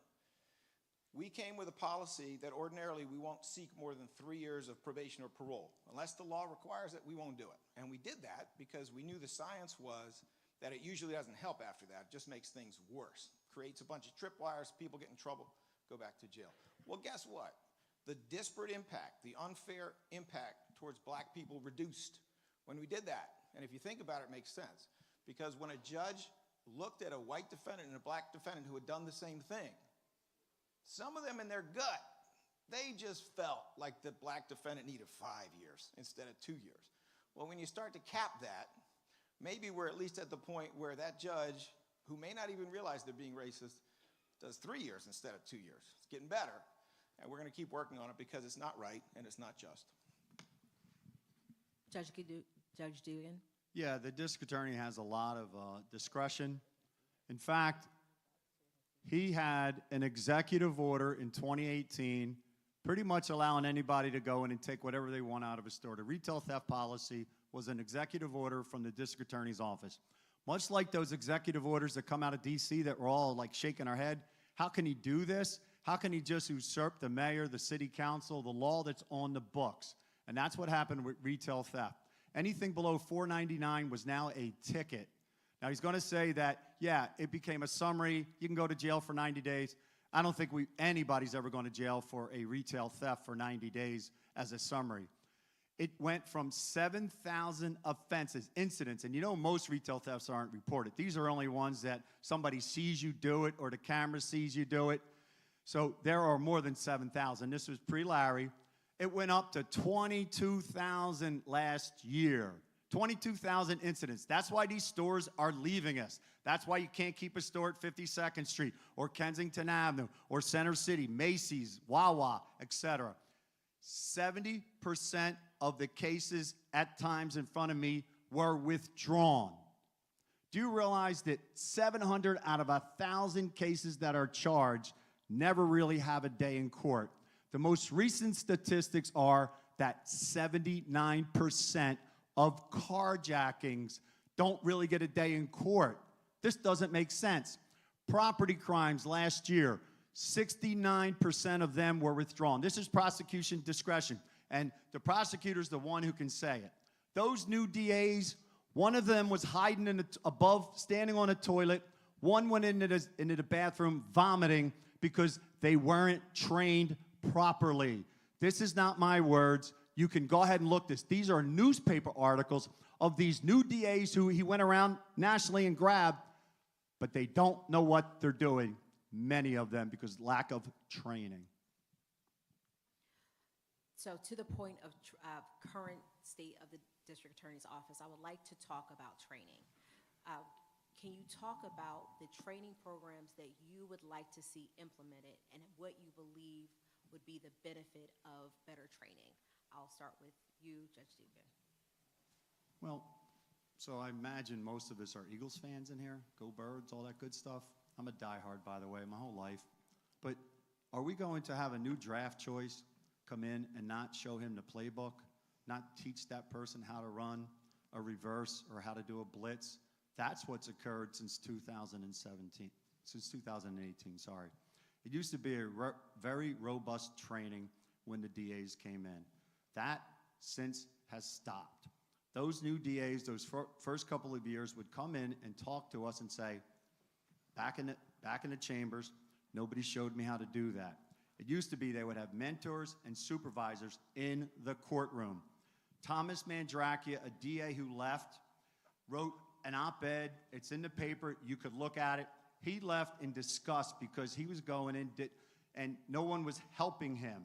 Again, we have the DA, the new DA, who would go into the bathroom and hide on the toilet seat, running from the judge because she didn't know what she was doing.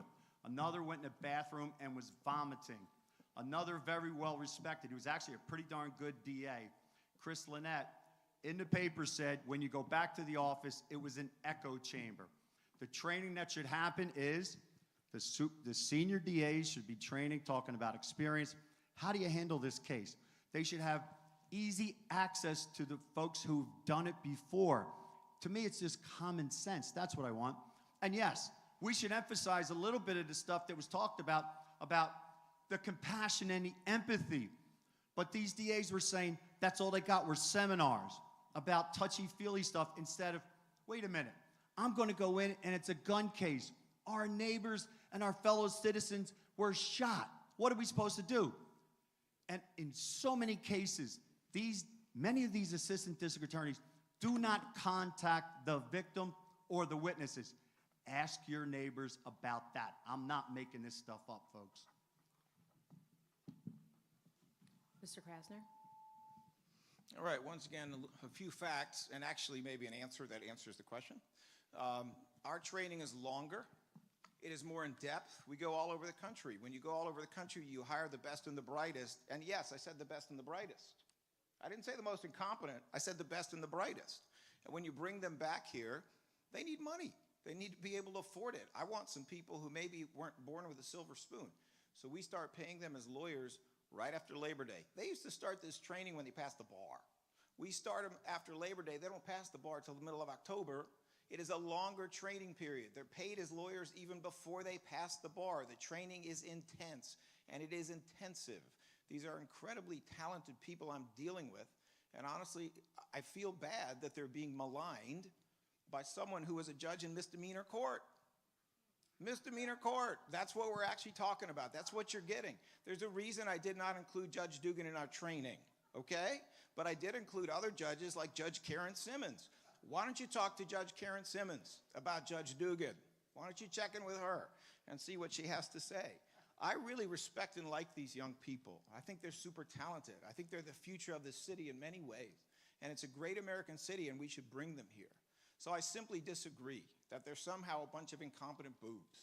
And even when we start hearing these statistics about, oh, there was the dismissal rate, you know what's missing there? When you successfully complete diversion, they dismiss your case. We're talking about it like it's a failure. It's not a failure to success when they successfully complete diversion and the case is dismissed. When they're exonerated, you know what we do? We dismiss their case. We're not going to retry them when they're innocent. And yet we're hearing these numbers being thrown at you in this way that frankly is misleading. I think you need a district attorney who's not going to mislead you. Agreed. Thank you. Agreed. So we talked a lot about the leadership and training of DAs. I would like to talk more and focus on those defendants that come before you that you're involved with, excuse me. More specifically, how you're going to work with and continue to work with Black youth. Black youth are disproportionately funneled into the adult criminal justice system. When we talked earlier with our judges, everyone was on the same page that juveniles do not have a fully frontal, this is my words, not theirs, fully developed frontal lobe, which allows them to make to engage in proper decision making. That being said, what is your process for dealing with those juveniles that come in contact with the district attorney's office on the front end in terms of prevention, and then on the back end if they do come in front of you in terms of a crime or a misdemeanor? Thank you. We'll start with Judge Dugan.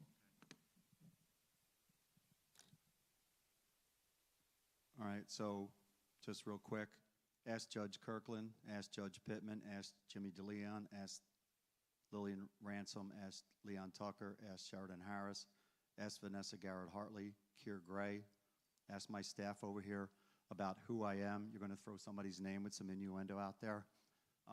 Juvenile justice. So what we're going to hear is that there are a ton of issues in juvenile justice, no doubt about it. Larry hired the best person in the world, Bob Listenby. He was Obama's main guy for this nationwide. So I ask, why isn't it better today? Why isn't it better? Why are there still problems? If we had the national expert, we definitely need to sit down and talk more, talk to the community. But let me make this clear. These kids should be treated as children to start with. We need to figure out what has happened to them. How can we restore them, rehabilitate them? This is what I did as a judge in lowly municipal court. That's where the rubber meets the wall, the road. Hundreds of thousands of cases come through there. I ran Veterans Court. I was part of Dawn's Court, Mental Health Court, Drug Treatment Court. We save young Black people, white people, people of all persuasions. I went into the prisons during COVID. I started COVID court because men and women were stuck in jail. The world stopped. I went in there with a mask, and I heard their cases to help them get them out of jail. I go to Graterford with young Black men in my courtroom. We go to prison, and we talk to people like lifer Comar Glass, a big old man. He's blind. I give him a bear hug when we get in there, and we talk to these men these young men as mentors so they don't wind up in jail. I want to put mentor and diversion programs on steroids and cooperate, unlike the district attorney has cooperated in those programs. Mr. Krasner. Thank you. I'm glad to hear that the judge would like to put my programs on steroids. I think that's probably a good sign about those programs. The fact is that our diversion programs have greatly expanded in juvenile. They have doubled. We have a bright young man named Jordan King who has made this his cause, his specialty. He does a great job. I agree with the judge that Robert Listenby, my first assistant, who has spent his whole career on criminal justice, is now about 75, I think he's going on 76, is a tremendous asset. I brought him in, okay? And he's staying, at least if I'm in. That's how this is going to go. It is incredibly important that we work with juveniles. It is incredibly important that we work with young adults up to age 25. Why? Because it works. The U.S. Supreme Court recognizes you don't have full brain development till 25. So we started a thing called the Emerging Adult Unit that gives special types of training and therapy to young adults who are between 18 and 25. Job training, different kinds of therapy for addiction or for mental health issues, educational opportunities, educational loans. We are 100% in agreement, I think, the judge and I, that this should be a real emphasis and that we should be doing what we can for them. But that has maybe been one of the biggest emphases of our office since we got in, as is reflected by Liston B, as is reflected by the creation of an emerging adult unit that never existed, as is reflected by this vast expansion in juvenile diversion and juvenile programming. I also want to say, because I think it's fair and I think it's true, that I appreciate what the judge did in terms of a veterans court. I think it's very important. I appreciate the fact that he's been up to that for quite some time, and I support that. And even though he has resigned from the bench at this point, it's something that continues and that we take very seriously. Thank you. So we talked about it briefly. I would like you to discuss your process and your procedures under your leadership in the district attorney's office about separating mental health from everything else. A lot of times we've said, especially in Harrisburg, it is said specifically that there are more people with mental health issues in the state correctional institutions than anything else. That being said, what is your position on helping those who come through the criminal justice system with mental health concerns, and how do you help them in the process? I will start with Mr. Krasner. Thank you. We have a special mental health unit, which we consider to be very, very important. It is headed by a person who has a deep background in psychology and psychiatry. And it's true that what essentially happened is you had the rise of mass incarceration starting in the 1970s. In Pennsylvania, that meant the number of inmates increased 750%. Across the country, it increased 500%. How do you think they paid for it? They took down 85% of our mental health system. They eliminated it. And whenever they got rid of one of the older mental health facilities, they did not take the money to replace it. It became tax breaks for rich people. That's what happened. Or it became money to build new prisons. Our prisons should not be our mental health facilities, and there is an enormous representation of people suffering from major mental illness, both in county jail and also in state prison in Pennsylvania. So, this is a problem we made, really. We didn't make the mental illness, but we made the elimination of treatment and turning police officers, who are unfairly placed in the position of having to address it on the streets, and then turning correctional officers who are unfairly placed in the position of having to deal with it in custody as the way that we deal with it. It has to change fundamentally, but within the guardrails that we have right now, we put a lot of resources, a lot of time into trying to get to the root of mental health issues and trying to differentiate between activity that is frankly evil, criminal activity, and activity that is something that's fundamentally about mental health that we can address without people being harmed. Well, in lowly municipal court, we have a national model for mental health. And I, as the president judge, I was president judge for 5 years, and I was voted president judge by 27 elected judges. So somebody thought I had some leadership skills, not just the Army as a squad leader and a paratrooper, but mental health court is one of our premier programs in municipal court. But I expanded that. I use that aspect in veterans court. We get people, we send people to get some help, to get assessed, to find out what your problems are. When I was part of the leadership in municipal court throughout the court system, I was one of the people who pushed to pay the people who do the mental health assessment, actually give them a better wage, because we had these doctors in the basement who would do these assessments, and they weren't getting paid much, so sometimes you get what you pay for. So we expanded their salary. I, Judge Pat Dugan, president judge, put a resource center in the basement so people could figure out how to get their benefits, but also mental health treatment. We opened it up for defendants could go down there on their own. We could order them down there, but you as a victim or a witness could go down there. A staff member could go down there. So I started that in the basement. Mental health is definitely a huge problem in our nation. And yes, the prisons are the biggest mental health institutes in the country. We need to have more assets for these folks. I'm talking about on the street, when they're in custody, when they're out of custody, because in my courtroom, when I would send somebody for treatment and they were on their meds, they were a completely different person. So yes, sometimes the courts would say, you better go get your meds, and they would do it. And that was the compassion back and forth, the tough love. We do this in a program called Alternative Misdemeanor Program. It was a fantastic program. The DA kind of pulled support out of there. He really did. He didn't believe in it much.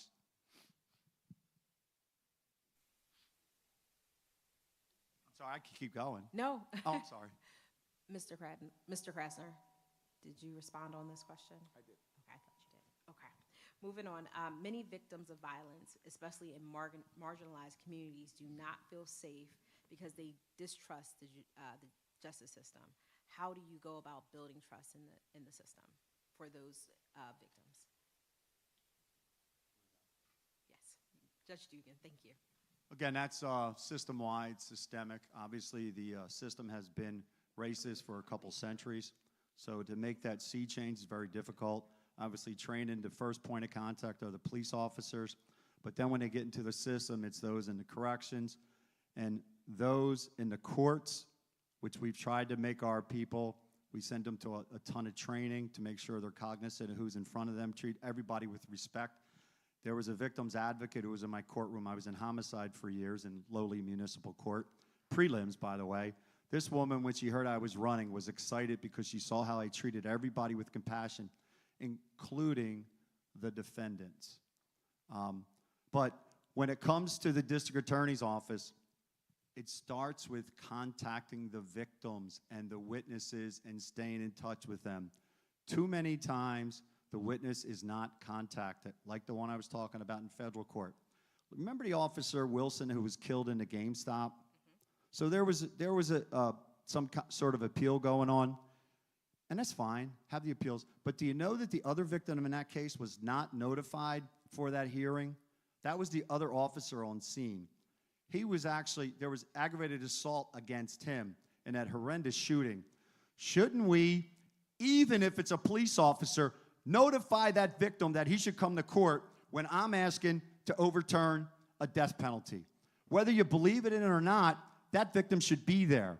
If your children, your grandchildren are murdered, don't you think you have the right to be notified that there's a hearing and you read about it in the paper? That's just such lack of compassion and empathy. Can we start with that for the victims?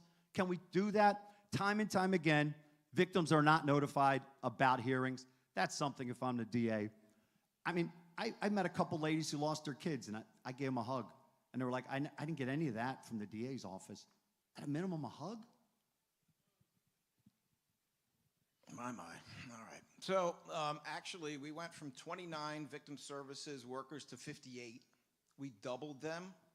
These stories about, it wasn't Officer Wilson, it was Sergeant Wilson, are skipping the fact that I sat in the home of Sergeant Wilson's people with the person you're talking about, who we supposedly didn't notify for 2+ hours, talking about the case and their feelings about the case and what we should do. And I did it again with it was the grandmother and the sister of Sergeant Wilson in the office to hear what it is they had to say. You know, we can keep coming with sort of creative, you didn't do this, you didn't do that. And no office is perfect. I'll be the first to concede that. But this is just not real. I have spent more time than any prior DA sitting in rooms with the mothers of people who were killed to hear exactly what it is that they want to know.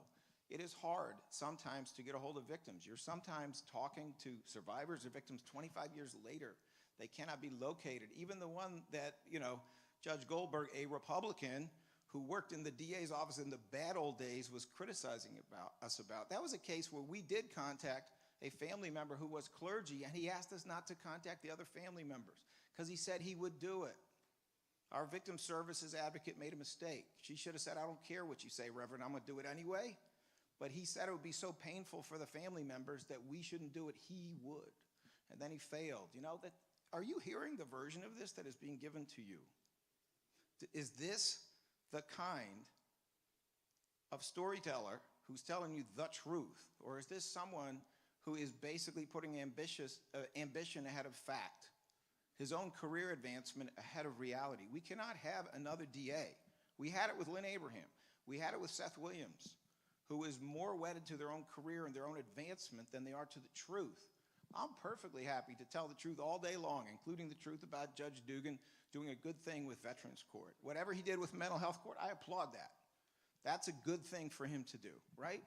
But can we just live in a world where you have a prosecutor who's not going to make his own career more important than telling you the truth about what's actually going on, is not going to make winning a case more important, or is maybe not going to make finding somebody not guilty who should have been found guilty more important? I think integrity is the root of it. And one of the things we have achieved with the exonerations, in which we've only had 3 out of the 45 plus, where we've taken a stand where judges did not agree, only 3, okay? Can we just try to have a system where people believe that the DA, imperfect though he or she may be, is trying to be fair and trying every day to be fair and would rather do the right thing than win an election? Can we just have that? So I want to get into, as we start to close and wrap up, I would like to get into the criticisms of you, both of you as candidates. The first one is directed towards Mr. Krasner. Mr. Krasner, your tenure has been marked by progressive reforms, but critics argue that these policies have increased violence and DAs, quote unquote, dropping the ball. More specifically, people have stated the concern about the Macy's shooting, or the stabbing, excuse me, that occurred, but stating that the increase in violence has caused stores to leave downtown. Their policies about retail theft have also caused businesses to go under because of them. And then also there's been a conversation about a case in 2021 where an ex-husband was charged in the murder of his ex-wife, and he was brought in front of the court prior to on an assault of the ex-wife. But unfortunately, he was given probation instead of being incarcerated, and had the DA actually looked at the file, would have known that this person was violent and should have been put away. The gentleman then turned around and shot his ex-wife in the head in Fox Chase in 2021. So the question is, when is being progressive too much, and how do you deal with this? Is this a 2-minute? I'll give you 3. 3, thank you. And I'll give Judge Dugan also 3. That sounds fair. Okay, number 1, Macy's closed stores in 150 states. And the case that you're talking about, which is a horrific case in which we just achieved a conviction, is one in which a severely mentally ill man who was stealing a hat was chased out of the store. Store security did not call police. He came back in, and then he stabbed 2 men in there, killed one of them, harmed the other one pretty severely. It was not reported to the police, okay? Okay, I mean, I think that's a tragedy. I think it's awful. I wish it never happened. We prosecuted it vigorously. He got a ton of time. He probably will die in jail. That's the reality. It wasn't reported to police. I'm not sure how that is something that we caused. We're not the police. We don't even see a case until there is an arrest. Wawa, you're going to hear all about this one. The Philadelphia Inquirer did an in-depth review of what's going on with Wawa. The only stores they closed were unprofitable. They were unprofitable. They had relatively low levels of crime reported, but they weren't making money. The stores that had very high levels of crime reported were profitable. They kept them open. This is reality. Like, we can live in this sort of false narrative, or we can tell the truth here. You also spoke about the situation, and it is one of the awful things we deal with, the domestic violence situation in which there was a man who was victimizing his partner. He did it a number of times, and tragically, he ended up killing her. What was actually going on there was he had pending warrants. In other words, she had come in and she had spoken to different detectives in this situation. For whatever reason, they were different detectives, and there were warrants out there for him that hadn't been served for something like more than 30 days. And unfortunately, she killed him. You know, whatever happened there, the whole system let her down. But we don't serve warrants. That's not what we do. We don't carry a badge and a gun. That's not what we do. Let's talk about real issues. There was nothing progressive or not progressive happening there. There was a gap. And it led to my speaking to the police commissioner at the time and saying, with domestic violence cases, could we always get it to the same detective? Because at least that detective will see there's a pattern developing here. He keeps coming back, and they'll make it a higher priority to go get him. That's not what occurred in that case. 3 different detectives apparently thought they were just dealing with independent issues, and so they didn't see the urgency there. It's something that we all need to work on together, because I think it is important. Too progressive, not progressive. I mean, here's the facts. Look at the Philadelphia Police Department's publicly available data. We not only had a record low year last year, but for 4 straight years, we have outdone the average of big cities in improving public safety. Last year, the newspaper reporting was that Philadelphia led the nation in terms of big cities. And no, it's not just last year. This goes back 4 years. We led the nation in terms of these enormous reductions in homicide and gun violence. And guess what? It's even better this year. Right now, on this date, we have the second lowest level of homicides in the last 50 years, the second lowest. So I don't know how we turn massive victory in improving public safety into somehow using modern techniques fails. I call victory, victory. I think we should call success, success, and keep working hard to make it even more successful. Thank you, Mr. Krasner. I do want to clarify that one of the criticisms about the case in 2021 is that the DA was inexperienced, and that's why the failure happened. May I answer that? Please. The DA doesn't have a badge and a gun. It was not the DA's job to arrest that man, nor did that DA have a database of open bench warrants. That's something that the police have. That is a narrative that serves some people's purpose, but it's not the truth. Thank you. Judge Dugan, so we're focusing on criticisms. So Okay. one of the conversations, you have received multiple endorsements from influential labor unions such as the Building and Construction Trades Council. The conversation is that you are more or less going to work directly for them and not for the people. Can you clarify that? I sure can. So I was on the bench, and Mr. Krasner and Mr. Hetznegger were in front of me. I think it was maybe 2010. And I don't know if you remember, during the casinos that were being built on Delaware Avenue, there were a lot of demonstrations. People would just lay down, wouldn't let the construction trucks get onto the site. So these folks were arrested. Mr. Krasner, Mr. Hetznegger, to find defense attorneys, civil rights attorneys. They represented them. Guess what the judge did? Found them not guilty. Oh, wait a minute. When I ran for judge, guess who supported me? The building trades. Guess who probably wanted those people to be punished? I don't know if they did or not, because I'm not for sale. So as a judge, I pretty much found against the building trades, and I found those people not guilty. So I'm not for sale. So those who are going to say that, they're wrong. I'm sorry, but some of my family have been union members. My father was operating engineers. He would have been a better uncle than a father, by the way. But so I had a brother. So we all have. Listen, I was saying my father was an operating engineer, but he wasn't a very good father. So I didn't want to. I have that story out there. I was basically raised by a single mother. My brother was with the automobile union.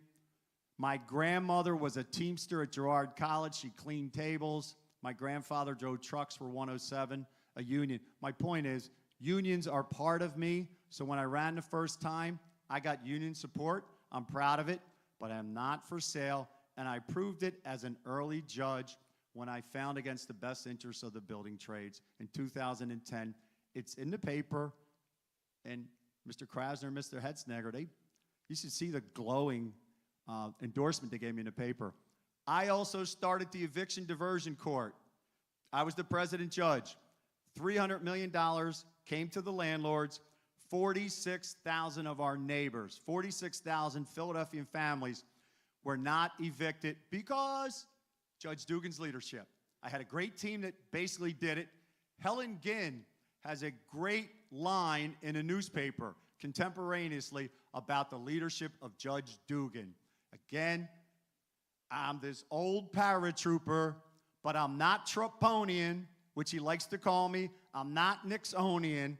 I'm a die-hard Democrat who believes in second chances, and I've done it. I'm not making this up. All the sources, all the stuff I was talking about either came from a docket or from a newspaper article.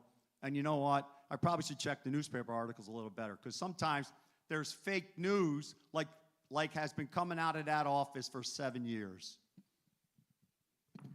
So to conclude, I would like for you both to provide a closing statement for 3 minutes. But in that conversation, if you can talk about prosecutorial discretion, diversion, and what diversion actually is, because it seems that that's something that people need to understand.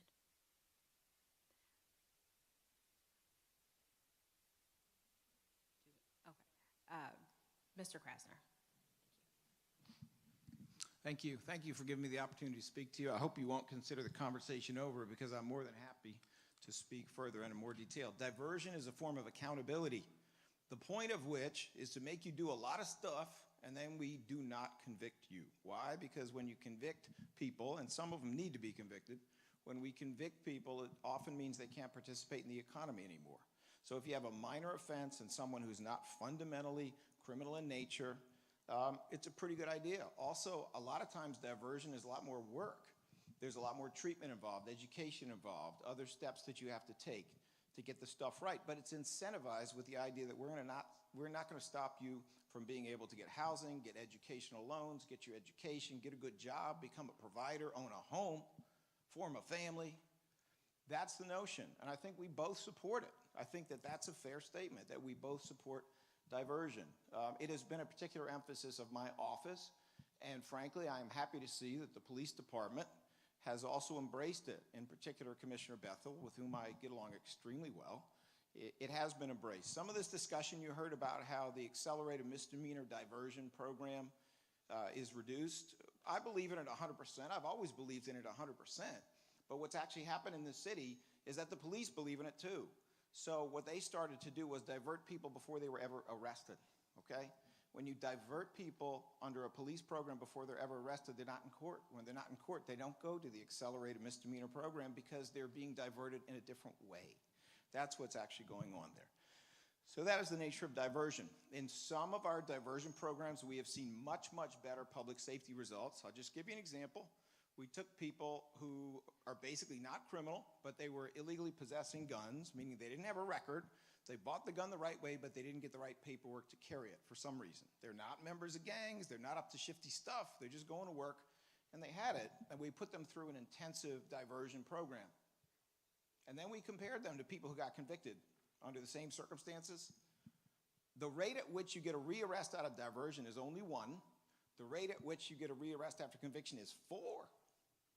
Anytime I can stop 3 new arrests for illegal behavior and make the public safer, I want to do that.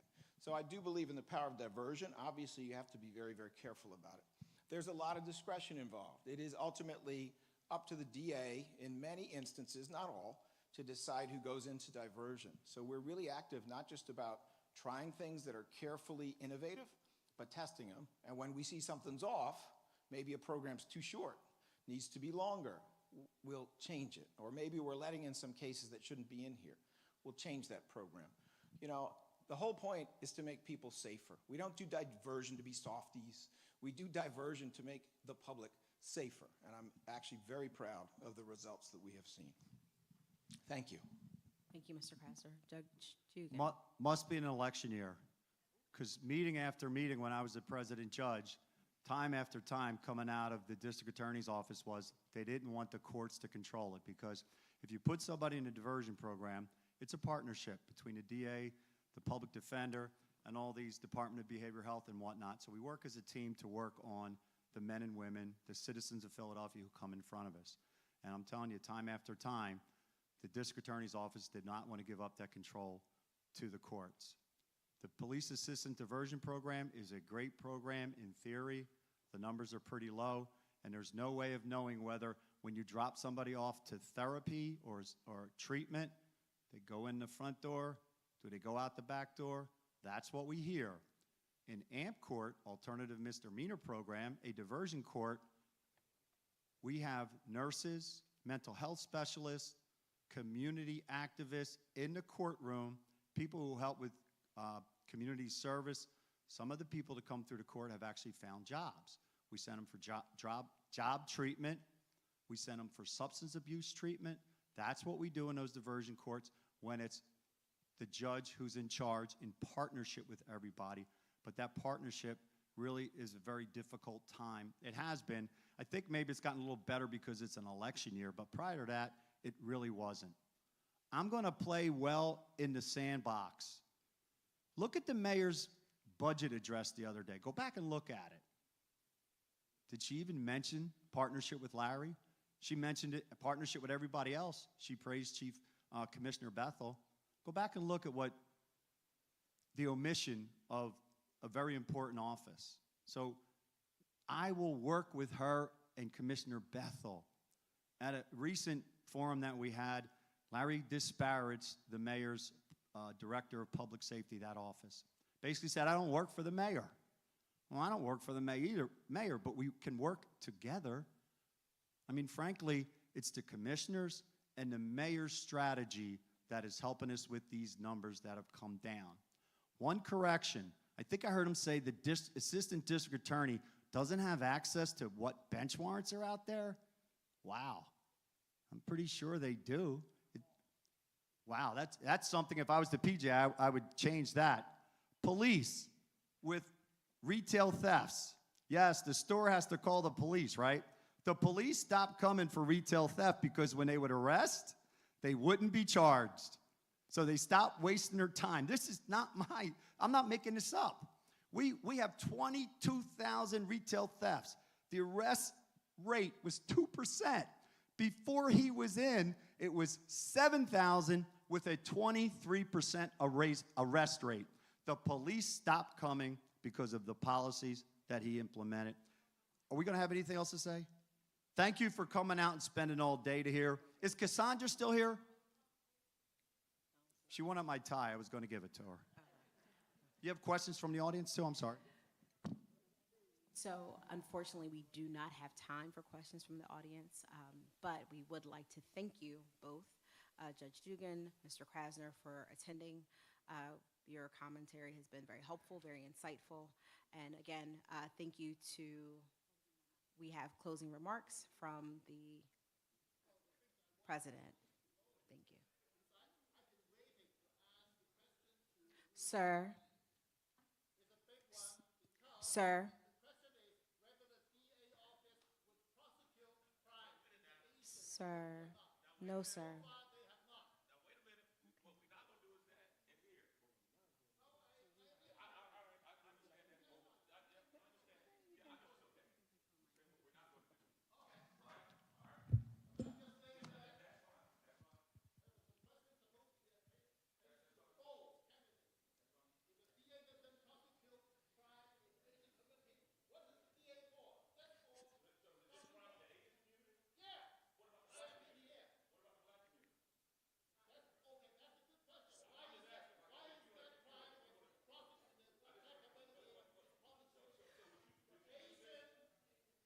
So we want to thank you for coming out, sir.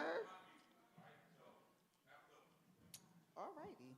Thank you, Pastor Moore. All right, 1 second.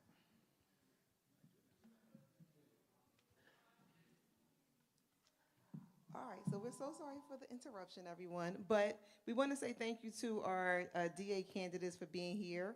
On behalf of the National Coalition of 100 Black Women, Pennsylvania chapter, I want to sincerely thank you all for joining us today for today's critical conversation. This forum was about more than just hearing from candidates.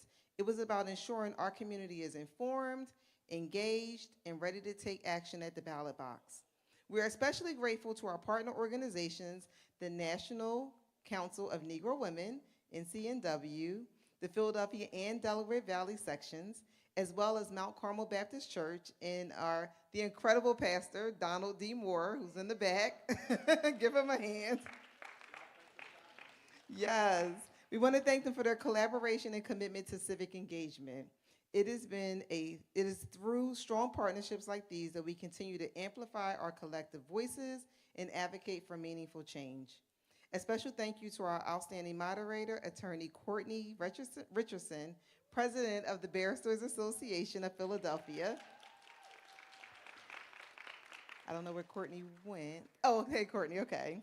Thank you, Courtney, for leading today's discussion with your skill and precision. Your expertise brought depth and insight to the conversation and ensuring that we had a meaningful and engaging dialogue. To our candidates, thank you for your time, your insights, and your dedication to public service. These positions you seek carry immense responsibility, and we appreciate your willingness to engage directly with the community, answer tough questions, and share your vision for your future of our justice system. And to our audience, whether you're here in person or joining us virtually, we thank you for showing up, for listening, and for committing to being informed voters. An engaged community is a powerful community, and your participation today is a testament to the strength we hold when we come together.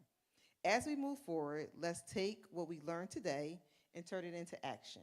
Share this knowledge, encourage others to vote, and most importantly, show up at the polls. The decisions made in this election will have lasting impacts, and every vote truly matters. The National Coalition of 100 Black Women will continue to stand at the forefront of advocacy, ensuring that our voices of Black women and girls are heard and that justice and equity remain at the center of our work. We want to thank you again for a great discussion. We want to thank everyone for attending this candidates forum. Please stay tuned for additional programming from both our partner organizations as well as our organization. Thank you again for coming out. And please, please, please, we will see you at the polls in May.